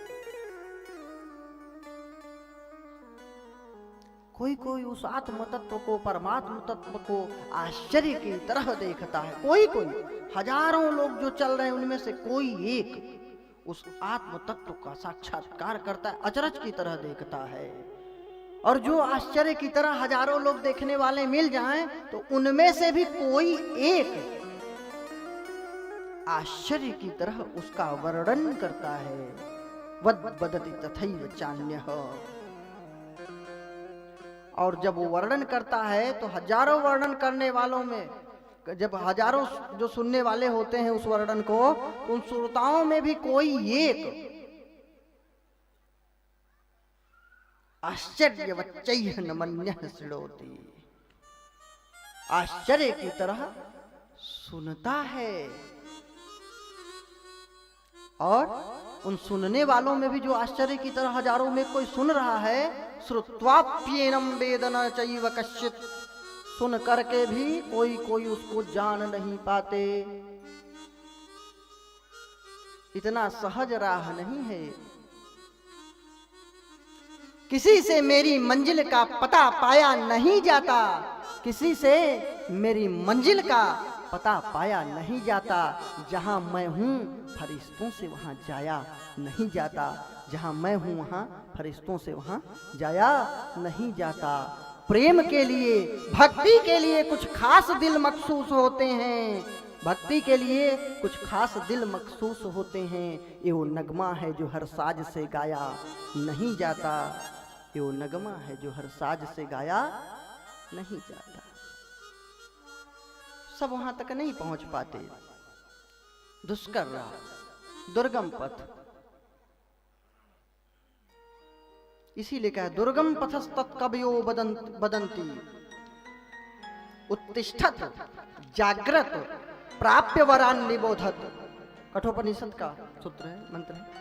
उत्तिष्ठत जागृत प्राप्य वरान निबोधत। उठो जागो, श्रेष्ठ महापुरुषों को प्राप्त करके दिव्य आत्म तत्व का ज्ञान प्राप्त करो। लेकिन वो आत्म तत्व कैसा है? छुरस्य धारा निशिता दुरत्यया दुर्गम पथस्तत्कवयो बदंती। छुरे की धार की तरह है। ज्ञान के पंथ कृपान के धारा, परत खगेत होत नहीं बारा। कृपान की तरह इधर भी गए तो कटे, उधर गए तो कटे। एक बिल्कुल इधर उधर चक्कर पकड़, तनिक चंचलता आई कि खत्म, ध्यान से तनिक भी बात हटी कि गया, खत्म कहानी। इतना देर से सुनना सब बेकार चला जाएगा। तो ये दिव्य महापुरुषों को प्राप्त करके उठो जागो। तो क्या हम सो रहे हैं? बिल्कुल सो रहे हैं। मोह निशा सब सोनिहारा, देखहीं सपन अनेक प्रकारा। तो इसमें जागता कौन है? यही जग जामिनी जागहि जोगी, यही जग जामिनी जागहि जोगी, परमारथी प्रपंच वियोगी, परमारथी प्रपंच वियोगी। तो इस जग में कौन जागता है? योगी जागता है। या निशा सर्वभूतानाम तस्याम जागर्ति संयमी। भगवान श्री कृष्ण गीता जी के अध्याय 2 में कहा है ना, या निशा सर्वभूतानाम तस्याम जागर्ति संयमी, यस्याम जागर्ति भूतानि सा निशा पश्यतो मुनि।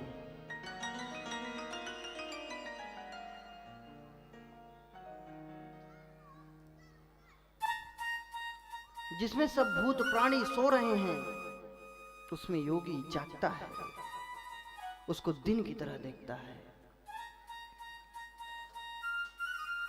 यस्याम जागृति भूतानि, और जिसमें जीव जागते हैं तो उसको योगी निशा सा निशा पश्यतो मुनि, मुनि लोग उसको रात्रि की तरह देखते हैं। अभी हम जगे थोड़ी हैं, जिस दिन जग जाएंगे उस दिन भगवत प्राप्ति कर लेंगे, सतपंथ पर चल पड़ेंगे। सुदामा जी जग रहे हैं, भगवान के दर्शन के लिए जा रहे हैं। अयम ही परमो लाभो उत्तम श्लोक दर्शन, पवित्र कीर्ति भगवान का दर्शन होगा, इस भाव से जा रहे हैं। धन दौलत की कामना नहीं है। विरक्तो इंद्रियार्थेषु, पहले ही कह दिया गया, इंद्रियों के अर्थों से विरक्त हैं। मतलब जो देखने का उनका मन कर रहा है उसको नहीं देखते, जो देखना चाहिए आंखों से वो देखते हैं। अवश्य देखिए देखने जोगो, देखने योग्य को देखिए, लेकिन विचार करिए, आत्म मंथन करिए कि जो देख रहे हैं या जो देखने योग्य है भी कि नहीं, कहीं को दृष्टि से तो नहीं किसी को देख रहे हैं। तो जो नेत्रों से देखना चाहिए वह सुदामा जी देखते हैं, जो नहीं देखना चाहिए उसे नहीं देखते। जो कानों से सुनना चाहिए वही सुनते हैं। ऐसा नहीं है कि मन कर रहा है कुछ भी सुनने लगो। जो वाणी से बोलना चाहिए वही सुदामा जी बोलते हैं विचार करके, जो नहीं बोलना चाहिए वो नहीं बोलते। जो रसना से स्वाद लेना चाहिए भगवान के चरणों में अर्पण करके, तुलसी दल अर्पण करके प्रसाद को, तो जो रसना से स्वाद लेना चाहिए उसको भोग लगा करके ग्रहण करते हैं। जो नहीं ग्रहण करना चाहिए उसको नहीं ग्रहण करते। जो भगवान के चरणों में अर्पित इत्र है, तुलसी है, चंदन है, कुमकुम है, अंगराग है, भगवान को अर्पण करके फिर उसके सुगंध को लेते हैं। ऐसा नहीं कि सांसारिक वासनाओं को बढ़ाने वाले गंधों को लेते हैं। उसी का स्पर्श करते हैं जो भगवत भक्ति बढ़ाने वाला है।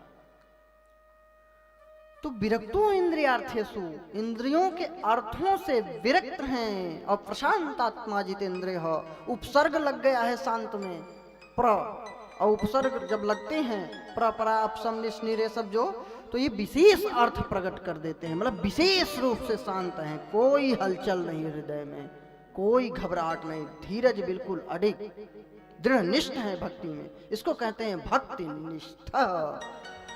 सुदामा जी परम भक्ति निष्ठ हैं, दृढ़ हैं भक्ति मार्ग में। चल पड़े भगवान को ढूंढने के लिए, खोजने के लिए।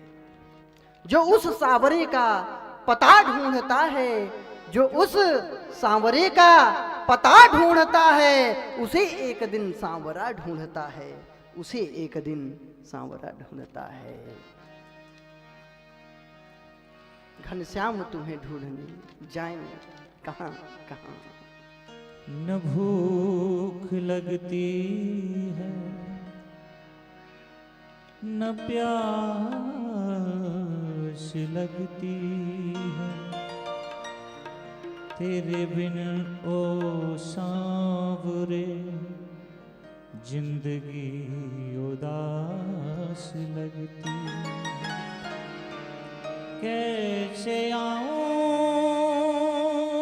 तोरी द्वारका नगरी, अब तो आस भी निराश लगती। घनश्याम तुम्हें ढूंढने, घनश्याम तुम्हें ढूंढने जाएं कहाँ कहाँ। घनश्याम तुम्हें ढूंढने जाए कहाँ कहाँ। घनश्याम तुम्हें ढूंढने जाएं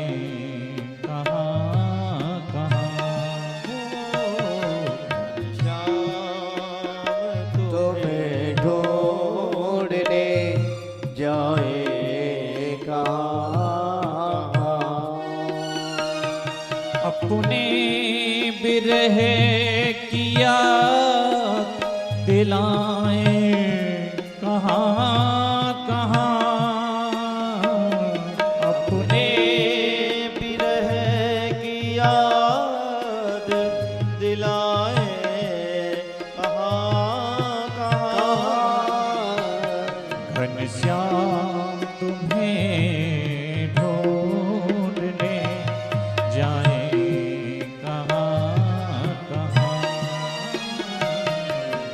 श्याम तुम्हें ढूंढने जाए कहाँ कहाँ।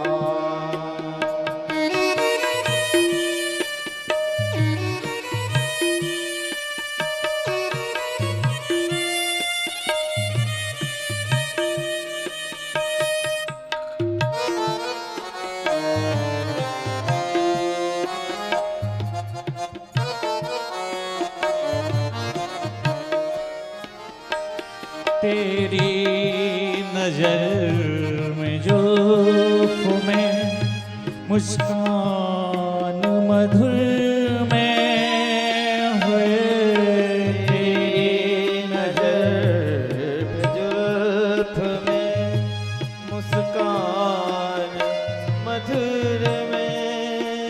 ओ तेरी नजर में जुल्फ में मुस्कान मधुर में। तेरी नजर पे जुल्फ में मुस्कान मधुर में। उलझा है सब में मन,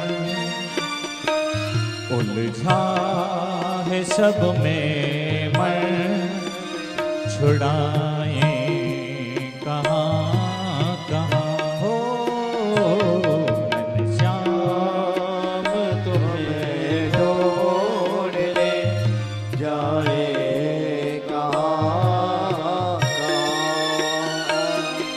घनश्याम तुम्हें ढूंढने जाए कहाँ कहाँ।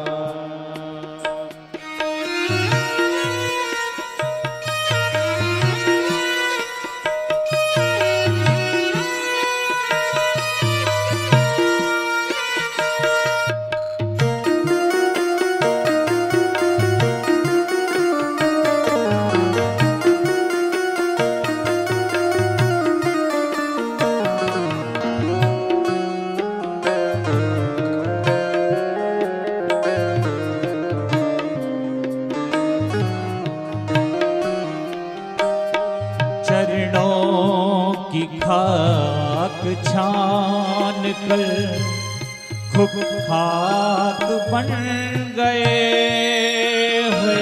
चरणों की खाक छान के खुद खाक बन गए। चरणों की खाक छान कर खुद खाक बन गए। चरणों की खाक छान के खुद खाक बन गए। अब खाक पे हम खाक रमाए कहाँ कहाँ हो। शाम तुम्हें ढूंढ ले जाए कहाँ। अपने बिरह की याद दिलाए कहाँ कहाँ। अपने बिरह की याद दिलाए कहाँ कहाँ। श्याम तुम्हें ढूंढने जाए कहाँ कहाँ।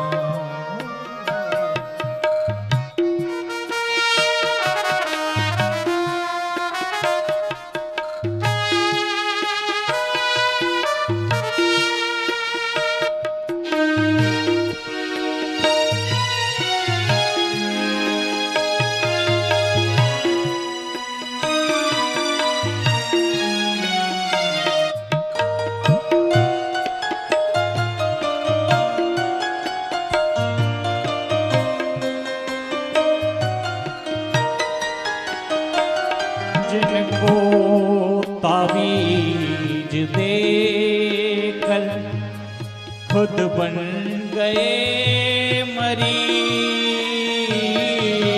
जिनको तावीज देकर खुद बन गए मरीज। जिनको तावीज देकर खुद बन गए मरीज। को ताबीब देख के खुद बन गए मरीज। ऐसे मरीज मर गए। ऐसे मरीज मर गए। दिखाएं कहाँ कहाँ हो। ऐसे मरीज मर चुके दिखाएं कहाँ कहाँ हो। घनश्याम शाम तुम्हें ढूंढ ले जाए कहाँ कहाँ।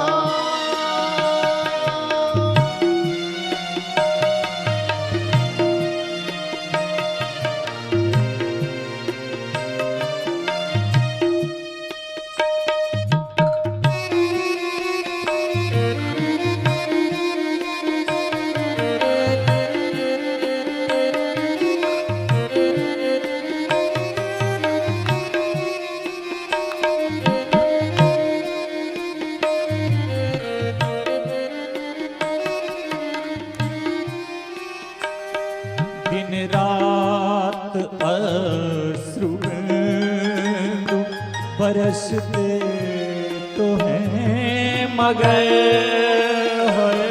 दिन रात अश्रुबिंदु तो बरसते तो हैं मगर। दिन रात अश्रु बिंदु बरसते तो हैं मगर। दिन रात अश्रुबिंदु बरसते तो हैं मगर। पर तन में लगी आग को लगी आग को बुझाए कहाँ कहाँ। श्याम तुम्हें ढूंढने जाएगा कहाँ। अपने बिरह किया दिलाए कहाँ कहाँ। अपने बिरह की याद दिलाए कहाँ कहाँ। घनश्याम तुम्हें ढूंढने जाए कहाँ कहाँ। जाए कहाँ कहाँ। जाए कहाँ कहाँ। बोलिए भक्त वत्सल भगवान की। जय हो। सुदामा जी गिरते पड़ते पैरों में कांटा लगाते जा रहे हैं। रक्त निकल रहा है पैरों से, बीमारियां फटी। एक जगह समुद्र को पार करना था द्वारिकापुरी में पहुंचने के लिए। उसी का नाम है भेंट द्वारिका, जहां पे सुदामा जी मिले थे। सुदामा जी के पास धन नहीं है कुछ देने के लिए माझी को, नाविक को। कैसे पार जाएं?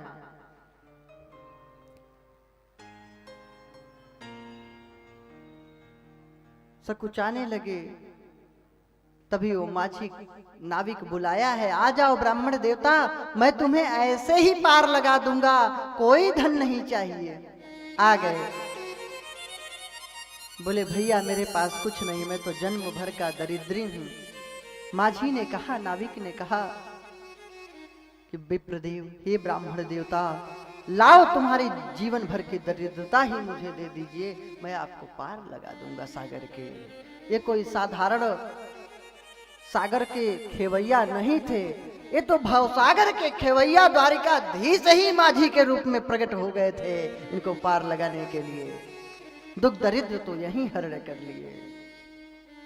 एक कदम तो भगवान की ओर बढ़ाओ, भगवान दौड़ते चले आते हैं।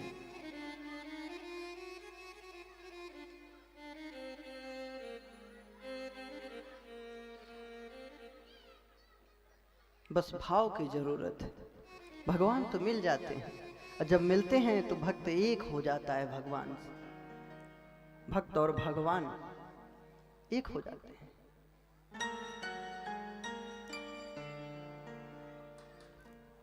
कण कण में तुझे ढूंढा, तेरा पता नहीं है।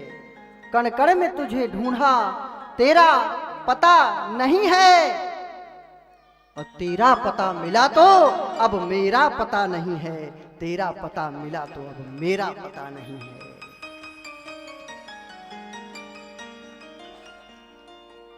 सुदामा जी पहुंचे हैं द्वारिकापुरी में।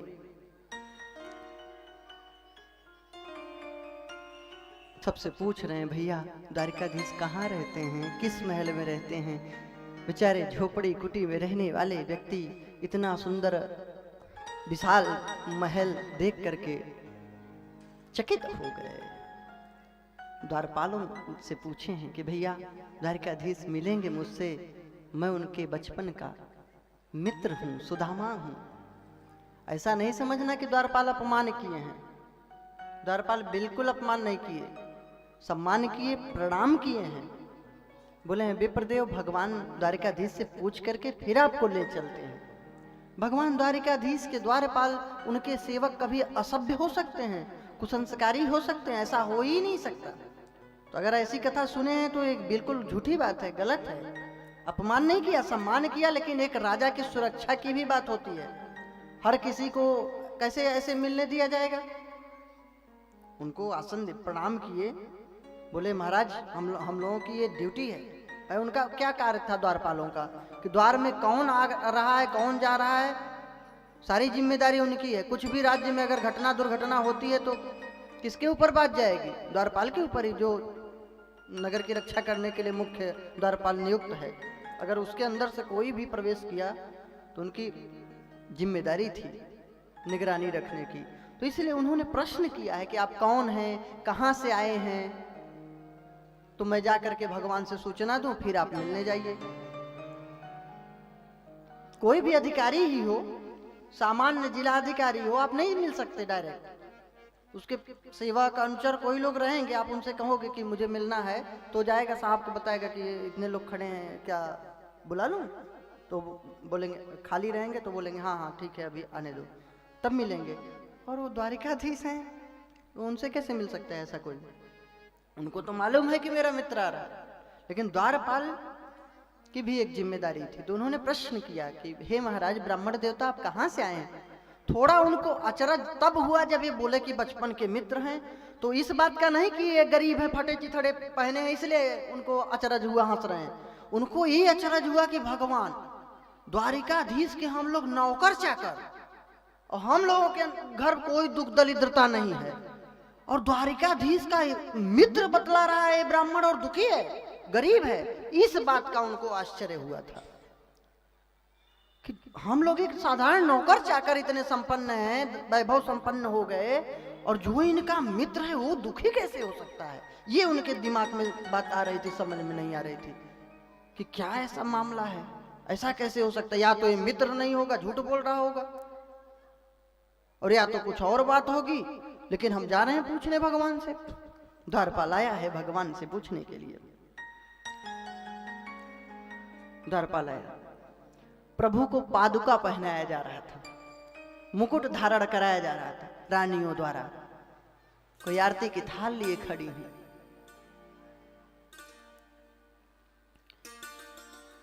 कोई आरती की थाल लिए खड़ी हैं, पाद प्रक्षालन के लिए खड़ी हैं रानियां, पटरानियां। तभी वो सेवक आता है अनुचर। भगवान ने कहा क्या बात है भाई, तुम अचानक से आ गए?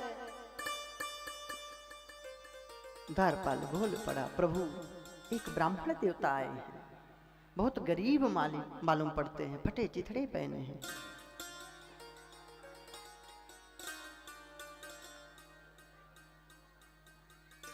शीस पगा न झगा तन पे,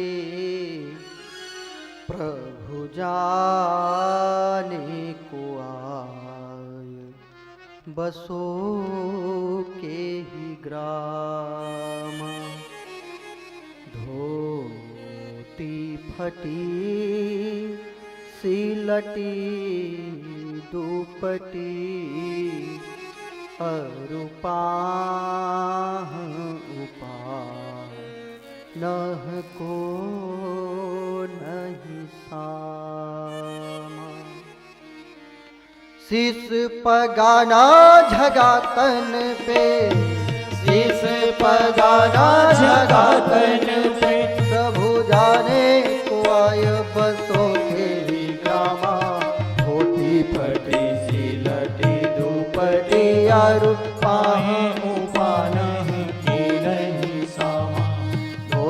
फटे सिलटी दुपटी, अरुपाए उपाने को नहीं सामा। द्वार खड़ो द्विज दुर्बल एक, द्वार खड़ो द्विज दुर्बल एक, रहो चक्की सो वसुधा अभिरामा। पूछत दयाल को धाम, बतावत आपनो नाम सुदामा। पूछत दीन दयाल को धाम, बतावत आपनो नाम सुदामा। बतावत आपनो नाम सुदामा, बतावत आपनो नाम सुदामा। जो ही नाम लिया है कि आपके बचपन का मित्र सुदामा नाम का कोई ब्राह्मण आया है, जैसे ही भगवान ने नाम सुना है, मानो उनको सब कुछ प्राप्त हो गया हो। जो भक्त नंगे चरण आया है भगवान से मिलने के लिए, बिना पगड़ी के भगवान से मिलने के लिए आया है, धन्य है परमात्मा द्वारिकाधीश भगवान श्री कृष्ण। मुकुट नहीं लगाए, पादुका नहीं धारण किए, नंगे पैर नंगे चरण आने वाले मित्र के लिए भगवान द्वारिकाधीश भगवान भी नंगे चरण चल रहे हैं। बिना पगड़ी के मुकुट के आए मित्र से मिलने के लिए, बिना पगड़ी और मुकुट के मिल रहे हैं। धन वैभव का अहंकार नहीं करना चाहिए मित्र से मिलने के लिए, उसी के समान हो जाना चाहिए। एक गरीब मित्र है तो अहंकार मत करिए, अरे गरीब आ गया कुछ मांग ले। भगवान दौड़ पड़े, सुदामा मेरा मित्र आया है। गए हैं दौड़कर सुदामा को हृदय से लगा लिए हैं, लेकर के आए हैं, खूब दिव्य ब्राह्मण देवता का स्वागत किए हैं और अपने सिंहासन पर बिठा दिए।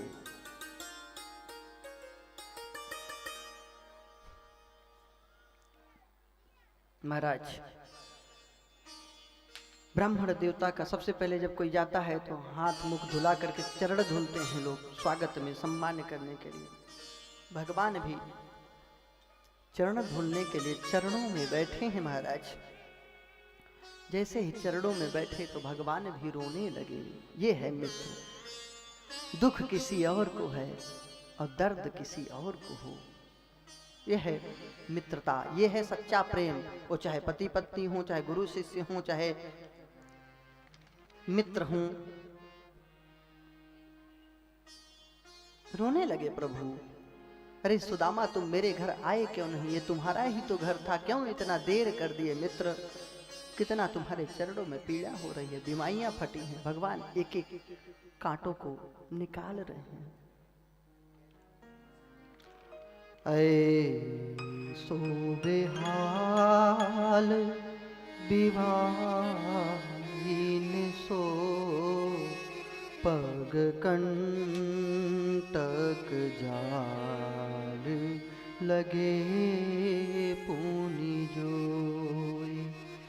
हाय महा दुख पाई सखा, तुम आए इते न किते दीन खोई। देखी सुदामा की दीन दशा, करुणा करके करुणा निधि रोई। पानी परात को हाथ छुयो, नहीं नैनन के जल सो पग धोई।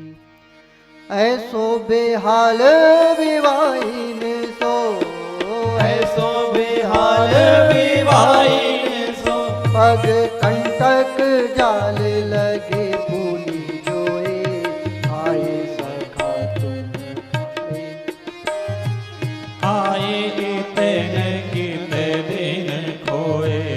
आए सखा दुख पाई महा तुम, आए इतना कित दिन खोए। आए महा दुख पायो सखा तुम, आए इतन कित दिन खोए। देखी सुदामा की दीन दशा, देखे सुदामा की दीन दशा, करुणा करी के करुणा निधि रोए। पानी परात को हाथ छुयो नहीं, नैनन के जल को पग धोए। पानी परत को हाथ छुओ नहीं, नैनन के जल सो पग धोए। नैनन के जल सो पग धोए। नैनन के जल सो पग धोए। भगवान इतना रोए कि आंसुओं से चरण धुल गया। फिर सुंदर स्नान ध्यान करा करके सुदामा जी को अद्भुत वस्त्र पहनाया गया। अपना कांख में दबाए हैं पोटली की कहीं भगवान न ले लें। अब रानियां सब आई पुष्प अर्पण कर रही हैं, प्रणाम कर रही हैं। अब सबको सुदामा जी सौभाग्यवती भव, कल्याणमस्तु, पुत्रवती भव, जो सुंदर सुंदर आशीर्वाद दे रहे हैं सबको। अब एक दो रानियां हैं, 16,108 फूलों से ही ढकने लगे। कहे अरे कन्हैया क्या जिंदी समाधि लगवाएगा क्या द्वारिकापुरी में?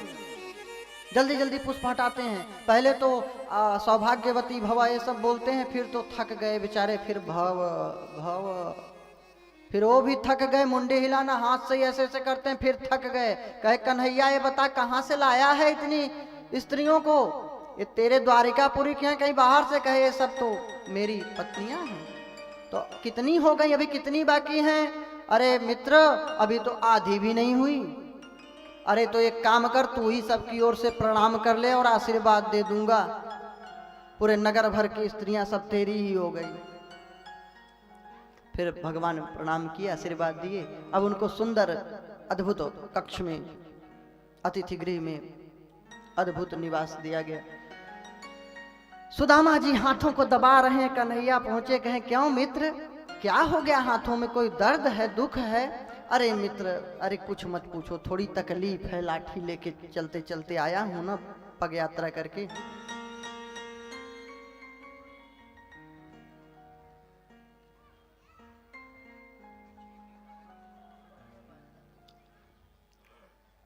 कहे मित्र मेरे हाथों में दर्द हो रहा है। अब फंस गए। कन्हैया बोले कि ला मित्र तेरी सेवा कर दूं, तेरे हाथों को जरा मालिश वोलिश कर दूं तो मजबूत हो जाए, स्वस्थ हो जाए, दर्द मिट जाए। अरे नहीं नहीं मित्र नहीं दर्द हो रहा है। अरे मित्र झूठ मत बोलो, अभी तुमने कहा दर्द हो रहा है, अब तुम कह रहे हो नहीं, अब तो तुम्हारी सेवा करूंगा ही करूंगा। जब ये हाथों को दबाने के लिए उठाए हैं प्रभु श्री कृष्ण द्वारिकाधीश, और वो पोटली गिर पड़ी, सुदामा जी सकुचाए मुख लटका लिए। भगवान ने देखा है कि अरे भाभी ने मेरे लिए तो रत्न भेजे हैं, सुंदर अनमोल प्रसाद भेजा है। अरे मित्र तुम सर क्यों झुकाते हो, ये तो अद्भुत प्रसाद दिया है भाभी ने। भगवान श्री कृष्ण लेकर के तंदुल खाने लगे। क्या दिन थे बुरे गरीबी के, पर धैर्य सुदामा तजे नहीं। क्या दिन थे बुरे गरीबी के, पर धैर्य सुदामा तजे नहीं। पत्नी की सुनकर गए एक दिन, जहां द्वारिकाधीश वहीं कच्चे चावल हरि खा करके, कच्चे चावल हरि खा करके कैसी करुणा बरसाते हैं। भगवान भक्त के भक्ति भाव के डोरी में बंध जाते हैं। व्यथित भक्त के व्यथा मिटाने दौड़े दौड़े आ जाते हैं। व्यथित भक्त के व्यथा मिटाने दौड़े दौड़े आ जाते हैं। भगवान एक मुट्ठी चावल खाए, पूरे धरती लोक का साम्राज्य वैभव प्रदान किए। दूसरी मुट्ठी खाए, स्वर्ग लोक का वैभव प्रदान किए। तीसरी मुट्ठी तंदुल को लिए चावल को खाने लगे। रुक्मिणी माता रोक दी कि अरे प्रभु कुछ तो रहने दीजिए कि हम सबका अपना लोक सब कुछ दान कर देंगे। भगवान ने कहा मेरे मित्र के पास जो कुछ था सब कुछ भोग लगा देता था। एक दिन 2 चावल थे उसको भी भोग लगा दिया मुझे, तो उसके पास सिर्फ उतना ही धन था। अब मेरे पास जितना धन है अब मेरी बारी है। उसने सर्वस्व अपने मेरे को समर्पित कर दिया, तो मैं कैसा मित्र हूं कि अपने मित्र के लिए अपना सर्वस्व न दे दूं। इसलिए मैं सब कुछ सुदामा को दे दूंगा। फिर रुक्मिणी जी ने उसको ले लिया, कहा हम सब भी तो प्रसाद पाएंगे। रुक्मिणी जी ने भी लक्ष्मी धन वैभव प्रदान किया।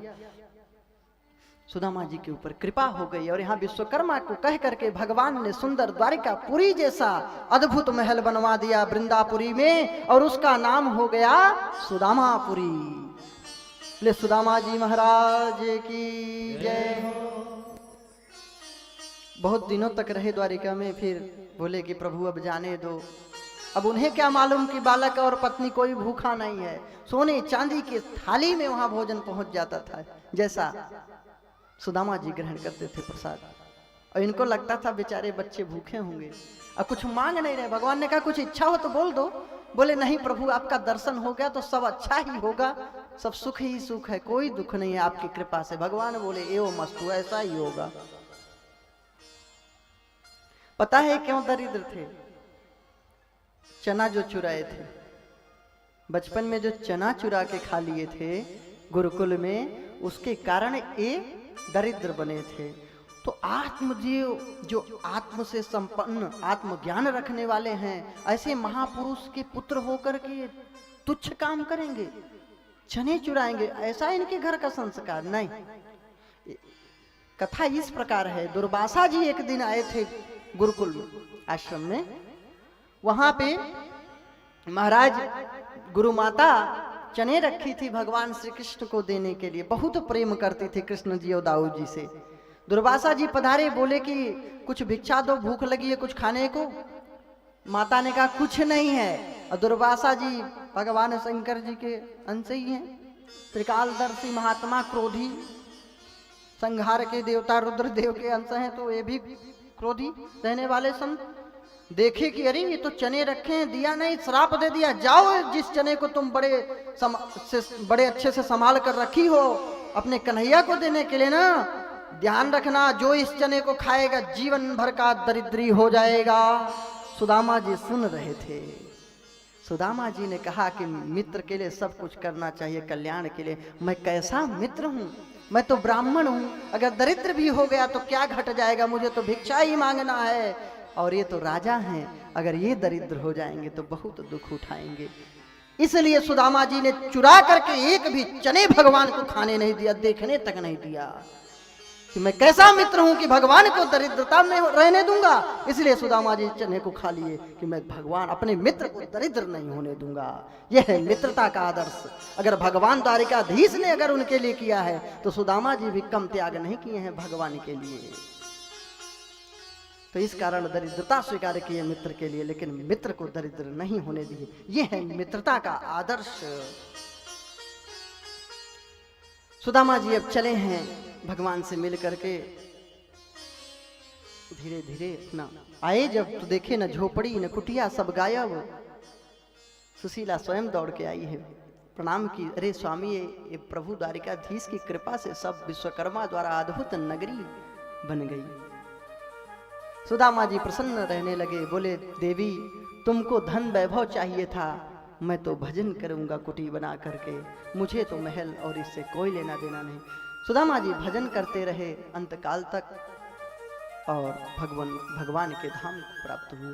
बोले भक्त वत्सल भगवान की जय, सुदामा जी महाराज की जय। बस यहीं पे सुदामा चरित्र को प्रणाम करते हैं। महाराज सूत जी का तीर्थ यात्रा में वध कर देते हैं बलदाऊ जी, उसका वर्णन है।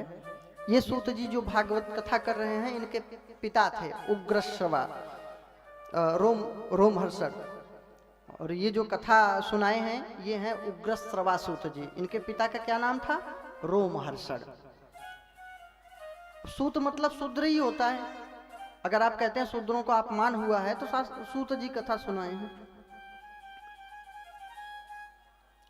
तो उनको मार क्यों दिया था बलदाऊ जी ने? अब वो भी शेषावतार देखे कि मैं जा रहा हूं, बताओ ये प्रणाम नहीं कर रहे हैं, और उनकी मृत्यु उसी दिन इन्हीं के हाथों निश्चित थी। फिर ऋषियों ने कहा महाराज जो व्यास गद्दी पे बैठता है वो किसी के सामने फिर उठ नहीं सकता, उसकी मर्यादा है, गरिमा है, उसको सब लोग नतमस्तक होकर प्रणाम करते हैं। व्यास गद्दी से नहीं उठना चाहिए, तो इसलिए नहीं उठे। तब फिर उनके पुत्र उग्रश्रवा नामक जो पुत्र थे, युवा थे, इनको तेज और रोज संपन्न करके, ज्ञान संपन्न करके बिठा दिए व्यास गद्दी पर। बलबल का उद्धार है।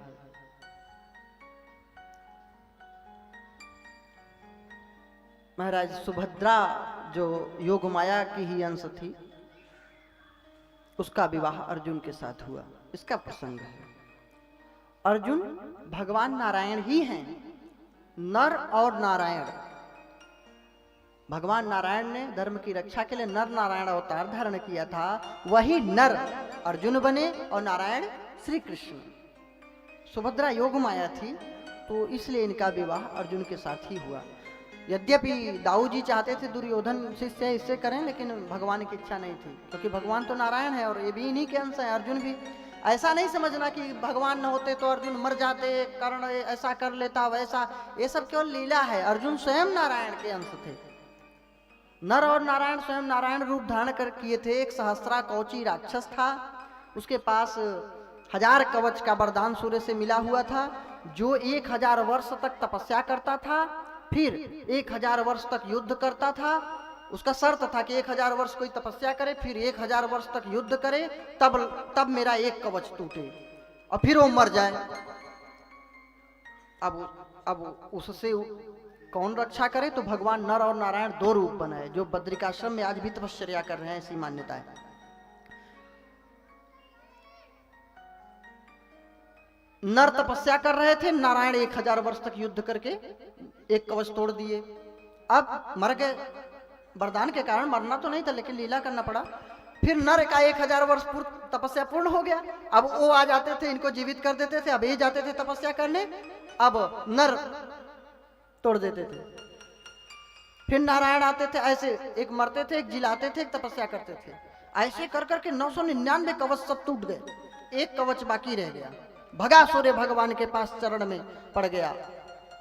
अब बारी थी अब की नर की, नर की बारी थी कवच तोड़ने की। सूर्य भगवान ने कहा मेरे शरण में है, छोड़ दीजिए। वही फिर कुंती माता के गोद में प्रकट हुआ सूर्य भगवान के आशीर्वाद से। गर्भ से नहीं आया था, डायरेक्ट उनकी किरणों से प्रकट हुआ था। और कवच लेकर के आया था। अब 1000 वर्ष तक तो कैसे जीवित रहते? द्वापर युग के अंतिम में आए थे। 1000 वर्ष तक कोई तपस्या करे, फिर 1000 वर्ष तक लड़े, इतना समय कहाँ था अर्जुन के पास? इसलिए इंद्र के द्वारा वो कवच मंगाया गया। तो ये कर्ण सहस्रा कवची राक्षस था। तो भगवान नर नारायण रूप धारण किए थे। वही नर नारायण कृष्ण और अर्जुन के रूप में प्रकट थे। जब विराट के यहाँ ब्रेंडला नाम वाले थे अर्जुन, किन्नर बन गए थे, वहां पे भीष्म पितामह, कर्ण, द्रोणाचार्य, अश्वत्थामा, दुर्योधन सभी लोग तो थे, सभी लोग थे ना। वहां तो भगवान श्री कृष्ण नहीं थे। सबको अकेले अर्जुन ने परास्त कर दिया था और सबके मुकुट को बांध करके विराट नरेश के चरणों में पटक दिया था। जानते हो ये कथा कि नहीं? जानते हो ना? तो नर रूप अर्जुन है, और नर रूप होने के कारण वो भगवान का वो नहीं, लीला में नर ही का अभिनय किए। बाकी नारायण ही अर्जुन भी थे। और योग माया की रूप थी सुभद्रा। तो भगवान ने लीला किया, सुभद्रा से कहा बहन तू अर्जुन का रथ चलाते